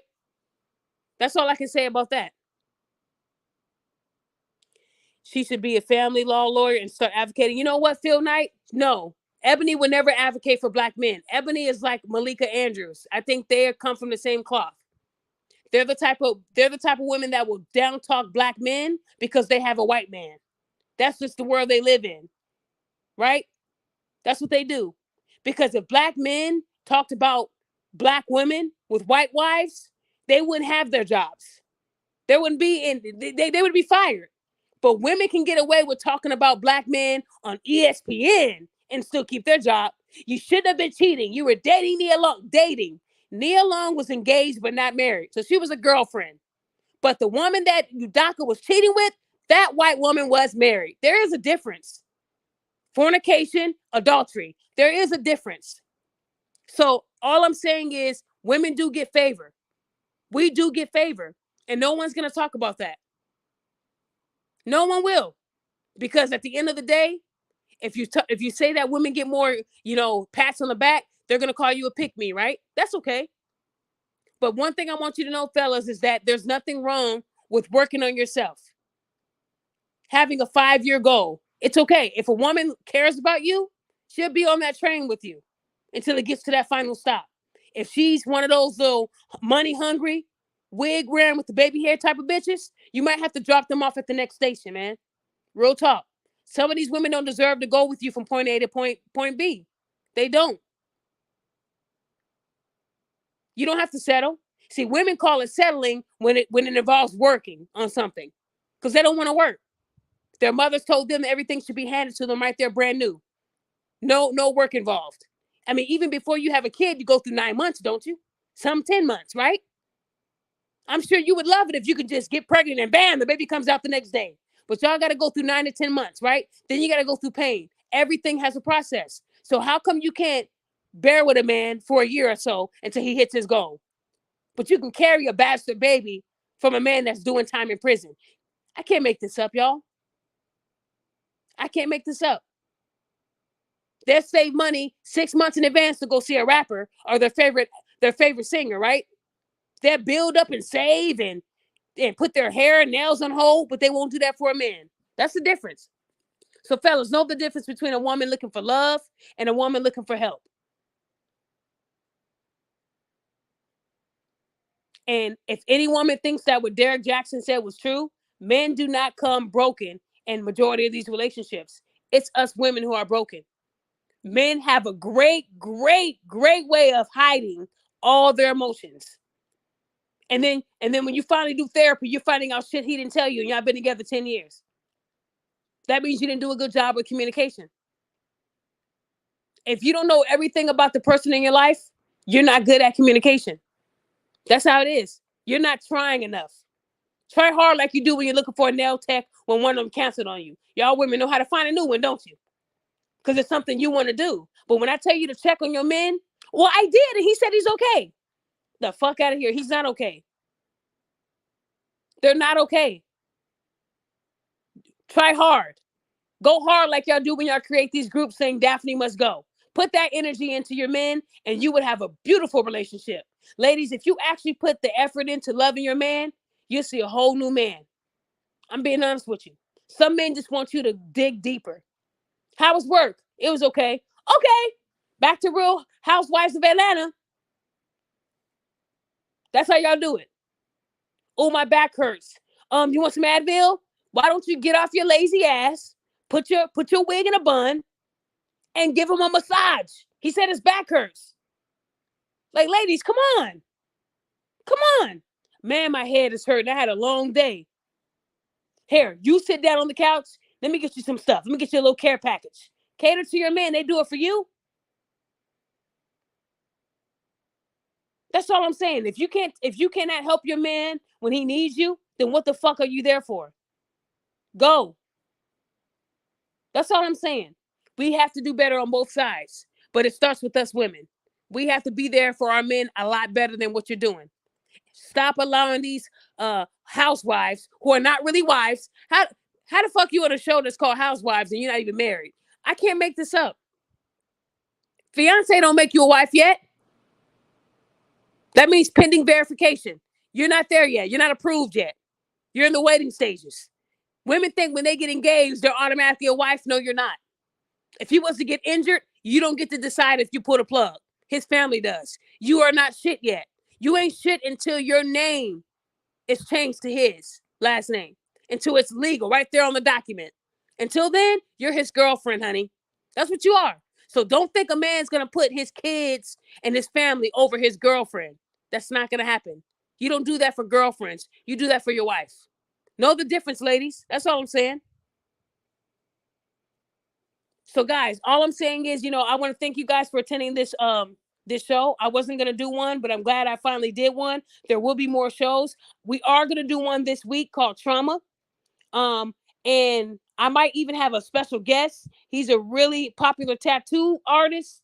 He's really good. He has a story to tell too. So we're gonna be getting into this stuff, guys. And all I'm asking you to do, when I tell you to support me, if you can't afford a shirt, that's fine. I'm not laughing at you. Y'all know last year I sent hundreds of dollars worth of shirts.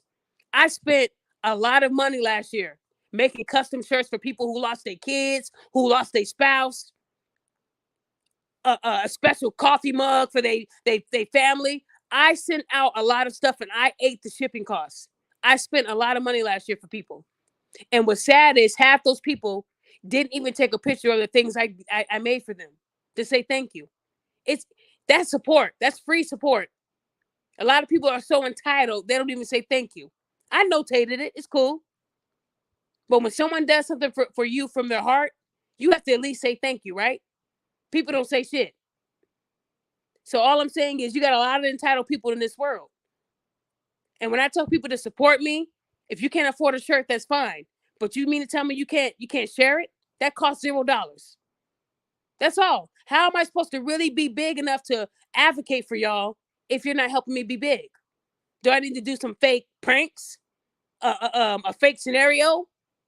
A lot of these people are becoming famous overnight for doing some dumb shit.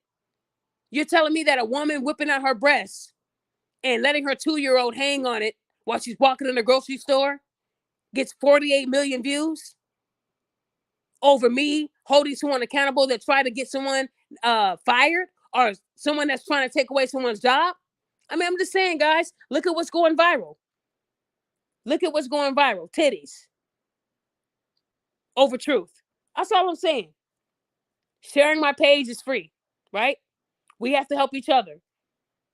So at the same time, guys, like I said, if you want my help, I can't help everybody. But if you have a question or if you need like a small, small advice or something small, I might be able to fit you in. Email me, accountabilityqueen@aol.com. On Instagram, I'm Queen of Accountability on Instagram. If you send me a message on Instagram, I might not see it right away. I would rather you email me. Accountabilityqueen@aol.com is easier. I do get a lot of emails, but I sift through them. I do the best that I can. I'm a one-person show, guys. My husband helps, but he's an engineer. He does a lot. So what I'm saying, guys, is we can only work together if you guys can help me, meet me halfway. You feel me? I know a lot of you guys are going through a lot, but I'm not a lawyer. I'm not a doctor. So understand that I'm a human being too. So please don't send me third email. You're not responding. I'm one person. That's all I'm saying. And ladies, if you really need help with working on your attitude, if you're really looking for someone to love you and care about you, let's talk about it. I do have women clients too, and they have changed. I've had women that would call me to vent, and then once they got it out, they were able to then talk to whoever they needed to talk to. If you need me for that, I got you. Say it to me. That way you're not crazy or mad when you're talking to someone. I help women too. I really do. So again, guys, in order for me to help you, meet me halfway. Okay, I'm looking at y'all. Hold on. Thank you, Daphne. You're welcome. Black Intellectual, you're welcome. Hot Dog Water. Shout out Brian, Courtney, Mackenzie, Nikki Jones, What the Hell, Ziggy, Rufus, Stephen Brown. I want to say thank you to all you guys. I do. CB Film. Like I said, we will be having a trauma episode this week. I'm going to try to get my special guest on there. Also, guys, I would love to do a show with Ebony K. Williams. I would. I'm not paying her shit, though. She's not worth $1 to me. She's not. You're not that big. You know, anyone can say some crazy shit like that and go viral overnight. Before she said what she said, I didn't even know who she was. I'm being honest. I don't watch all those reality shows. I'm being real with y'all. I didn't know who she was. Just like with Angel Reese, LSU player. I didn't know who she was until this year. Now she's big and doing ESPN, and Drake is in my DMs and all this other shit. But before, a lot of you women are saying men are just jealous because she got millions of dollars worth of NIL deals. And keep it real. Before that big game, y'all didn't know who the fuck she was either. If you go back last year, look at those same women saying Angel Reese is this and that. Type in Angel Reese and see if they said anything last year about her. No, they didn't. So again, you have to have some kind of humility. Shakara Richardson, that fast track runner. Remember when she got that big buzz? Oh, she's the fastest. Then she ran against all them people and got 11th place. Got humbled really quick. Angel Reese is going to be that same person if she don't humble herself. I think it's great that she's getting deals and all that. But no one was looking at her last year. No one knew who she was. I didn't even know her. I didn't know of her. I'm being honest. We gotta be honest with ourselves. We didn't know who she was. Well, I didn't know. Maybe some of you females did, even though y'all lying. Because when I went to a lot of those people who said that they were big supporters, y'all didn't post anything about her last year. She blew up this year. Everybody can blow up. And then in a few months, it will sizzle out. That's the way it works. Then you got to come up with a new thing to be noticed, right? This Ebony thing is going to sizzle out. And then no one's going to really care. Charleston White, he was on everybody's head. Everybody wanted to shoot him and kill him, right? He was this big person that you saw on YouTube and Instagram, and then he fizzled out. That's what happens. And they got to come up with a new catch and a new gimmick. That's the way it works, y'all. So don't think because you're an overnight sensation, it's going to be like that forever. You got to keep chasing that high. It's like a crackhead. You get that one big shot of fame, you got to keep doing something you have to do better than the last thing you did. So Ebony might even come out and say, I don't want a black man for my next guy. I want to keep dating white guys. And then she'll be viral again, right? So these women know if they get on social media and say something like, if I have a black baby, I'm going to give him up for adoption. That'll go viral. Right? And she'll be famous overnight. And then she'll come out and say, thank you guys for getting me those checks from Facebook and TikTok. I was just kidding. It was a skit. So guys, know that a lot of these women that are doing it, they're doing it for the money. People are monetized on Facebook and Instagram now, and they will pay you right to your account. I didn't even know, but because I got so many reports, I'm not even eligible to be monetized. And I don't care about that. I wasn't doing it for the money. But you got a lot of people that are monetized, and that's why they do these crazy things. My baby daddy tried to take my kid, and I shot him. And then people do clickbait. They'll go on YouTube and say, I killed my baby daddy. And once you click on it, it'll say psych. And now they got 5 million views. They just got a nice $20,000, $30,000 check. So guys, understand that a lot of these people be lying. Okay? So again, ladies and gentlemen, I'm going to say this one more time. Women keep saying I only post about women. If you see anything online from a man acting up, send it to me. Queen of Accountability. And I'll post him and put him on blast. I don't see men doing these things, unfortunately. But if you see it, please give it to me. I would love to hold a man accountable for being a deadbeat dad. I would love to hold a man accountable for letting his daughter dance, shake her butt in front of him. I don't see those things at all. I don't. So when y'all get mad at me for posting content that these women put out, get mad at those women. Don't get mad at me. Because I'm going to keep saying my truth, whether people follow me or not. And I do want to say thank you guys for 20,000 followers on Instagram.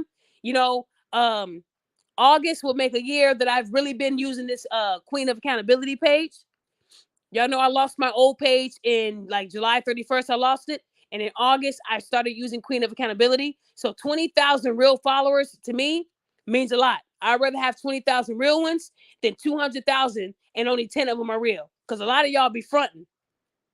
I'm moving slow, but I'm moving. You feel me? So again, guys, I want to say thank you. And again, shout out to Rahan Staten. for graduating this year from Harvard Law. That is not easy, man. A law degree, whoo, not easy. Picking up trash, ugh. Going right to class stinking, he did it. He did it. So when y'all say that men are not motivated, they don't work hard, yes, they do. Y'all just don't acknowledge it. But whenever a woman, a single mother, gets a degree, oh, she is superwoman. She is God. Wow. She deserves a medal. You know how many single mothers go to school every day? A lot of them. So give that black man credit for getting accepted into Harvard with a 1 or 2% acceptance rate and finishing. That is a big feat. I don't care what nobody say. That's a big feat. It is. I think it's bigger than that single mother who got a degree online. Harvard, he had to be in class. So let's keep it real. Show me a mother with 7 kids going to class and finishing. And then I give her props. So at the end of the day, guys, like I said, he deserves that. He got that. So guys, I'll see you guys on my next show. I hope to see you guys. I'm gonna probably do it Sunday because I think more people are home on Sunday. If any man or woman has experienced any mental health or trauma in their life, I want you to be a guest on the show. I want a 5 guest minimum because I want to be able to bring in people that are listening so they can ask you guys questions. Okay, we will talk about mental health and trauma in the Black community, or if you're another race, white, it's okay. Anybody can be on. Okay, but it's prevalent more in the Black community that we say we don't need help. Right? We're okay. We're not, because mental health was used to be you. If you had a mental health problem, you were crazy. That's what they said, and that's not right. We have to acknowledge it. You know, me having anxiety, man, it used to kill me. I used to not be able to go into stores, y'all. I would get dizzy if I went into a grocery store. My mental health was very bad, and it almost killed me. So when I tell people that I went through it, what saved me was saving my friend who tried to kill himself. And those nurses weren't even watching him. They were so focused on us women that they didn't see him over there off camera. I come out there and catch him getting ready to slit his wrist. Oh, no, buddy. We're not doing that today. And that's what made me say, you know what? How did they not catch that? Then when I said something, I did y'all job. They didn't pay me for that. They didn't. I was just one of those people that like to look around and see where I'm at. So again, they didn't care about that man's mental health, and I would have found one of my high school friends dead. And I think that would have really messed me up. So I'm thankful that I saved my friend Anthony to this day. We're friends on Facebook. Anthony, I love you, man. Because the look he gave me, we seen each other. He looking at me like, you was homecoming queen. You were popular. How the fuck are you here? Because we all were human. We're human. But the look he gave me was he was more disgusted that he was there in my presence. Like, because I was so popular. And here I am in the same place as you. So you know I wasn't going to let him kill himself, y'all. That would have changed my whole life around. So again, we never know what battles our friends are facing, our family. That's why I said check on these men. My friend Anthony didn't act like that in high school. He was cool. He was cool. So to see him in the same ward as me, yeah, that did change my life. And then that's when I said, you know what? Men deserve it. Men deserve the same love and help. That was in 2011, you guys. So again, I want you guys to know that my journey was not big where I just made it. I went through trauma in my life too, losing a parent and losing your grandmother on your parents' birthday and then losing your uncle that same year. That was trauma. And then 20 something years later, the man that caused my mom's death, we're still fighting this case, you guys. We're still fighting the case. The man that shot my mother and paralyzed her from the neck down, he also murdered 3 other people. My mom lived long enough to testify and then she died. And that got him the death penalty. We're still fighting that case today. My mom died in 2002, guys. So imagine me having to go to court every other month to listen to him speak about his rights. Yeah, it's hard, you guys. It is. It's hard. My mom still hasn't gotten justice and the other 3 families haven't either. And I have one more living uncle. I have one last relative on my mother's side who's sick, who's really sick. And all he wants to do is see that his sister gets justice before he goes. It's hard, guys. This is the life that I'm living. And on top of that, I still help everybody else out, right? Sometimes I need help too. I got to go to my husband and say, look, you got to talk to me so I don't lose my mind. It's hard. So everybody's fighting a battle. So don't assume that because I'm happy and I'm doing it, that my life is perfect. It isn't. I went through the same trials and tribulations that a lot of y'all went through. I just didn't make those same decisions. I didn't become a baby mama. Losing your grandmother and your mother, I could have easily been a 304 with a bunch of kids. And mind you guys, I have 2 older single sisters. One will be 39 next month. The other one is 41 already. And none of my sisters have any kids. And they're not 304s. And they're single. Woo! Me and my brother are the only ones that are married. So again, my dad raised us like that. And my 2 sisters are very curvy. My oldest sister, man, curvy. Flight attendant. She kills it. She's a great person. No kids. None of them. So mind you, my dad raised us. And look at us. 2 married. Right? The other 2, great careers. A nurse, flight attendant. My brother, he's a director for Amazon who runs a big team of like 1,000 people. My brother's doing that. That's my baby brother. So again, guys, my father raised us. 3 of us have college degrees. Those aren't bad stats. None of us have criminal records. And that all came from a black man. So when people tell me black men don't step up, please don't go there. Don't go there. Because a man raising 3 girls and a boy and none of us getting pregnant in high school, to me, that's a big accomplishment. So again, shout out to those black fathers. Because I know y'all do be stepping up. Y'all do love y'all kids. And ladies, you got to let them do that. Even if you hate them. You feel me? Because I know where I came from. And my dad did the best he could. And it worked. He didn't have to beat the hell out of us. We knew right from wrong. And it took a man to tell us that. Nowadays, I don't know. Because women want control. See what happens when you let a man control the situation? The girls come out okay. How many 39 and 41-year-olds do y'all know that ain't got no damn kids? And that are attractive women, smart women, great careers, live on their own? I don't. I only know my sisters, being honest. Most of the women I know, they have at least 1 kid.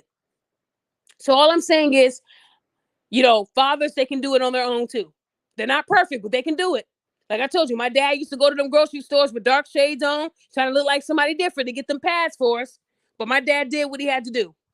So again, guys, we all have our own traumas. So if anybody else is going through that too, I want to be able to help you because I know what you're going through. So when women tell me that they got all these kids because they was raised by one parent, I laugh and say that's an excuse. I was raised by one parent.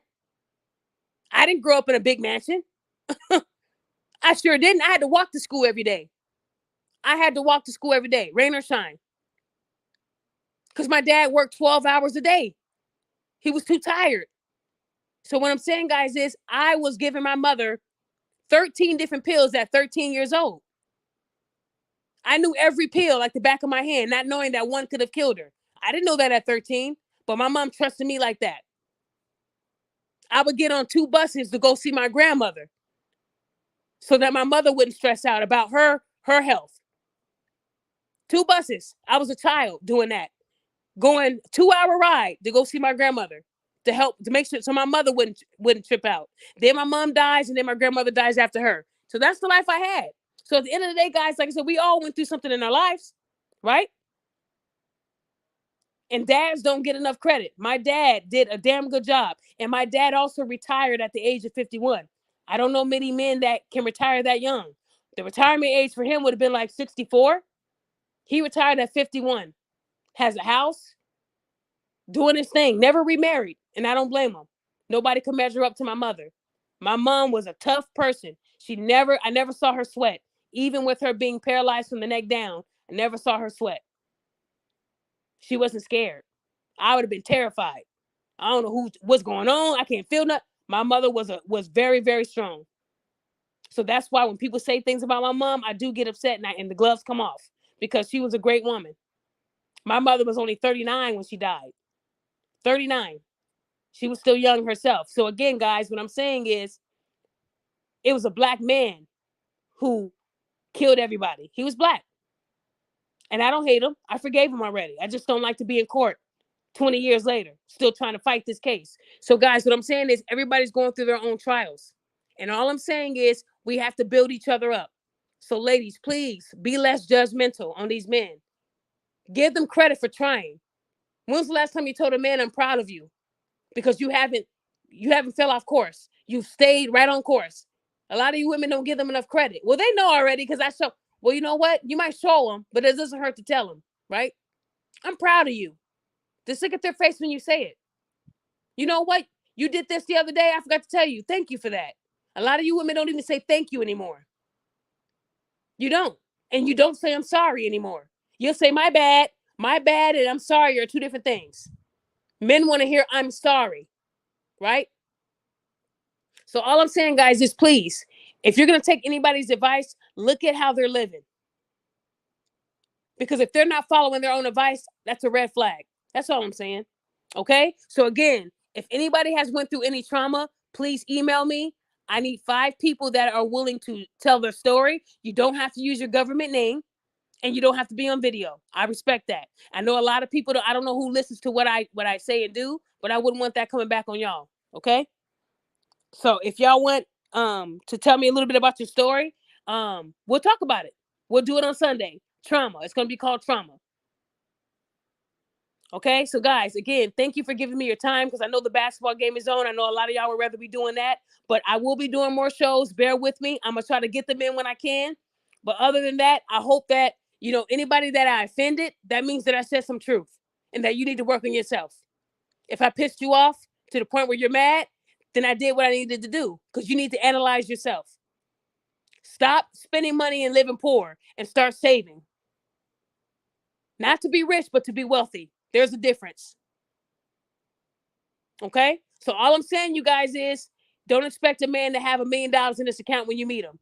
It takes time to get there. Some will never get there. Some will get close.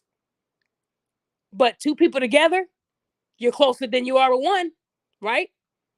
That's all I'm saying. Quit acting like y'all got it like that when I know y'all don't. And those people that are struggling but talking stuff about men, I know who you are. And I know you're listening to my show today. I was going to do a post today and call you out, but my husband told me not to do it. I had all the ammunition. I don't want to hurt people, but I hate when people hurt other people. And they know that they're struggling. They know they're 5 months past due.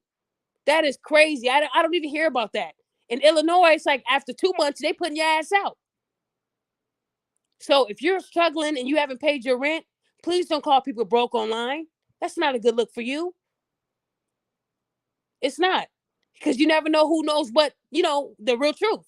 People know. People talk. So yeah, guys, with that being said, I hope that, like I said, I hope that I was able to help somebody with some advice today. And like I said, if I offended you, work on yourself. Okay? You shouldn't be that easily offended over someone on YouTube, to be honest. But again, it is okay if you're a blue collar worker. Keep working your ass off like you've been doing.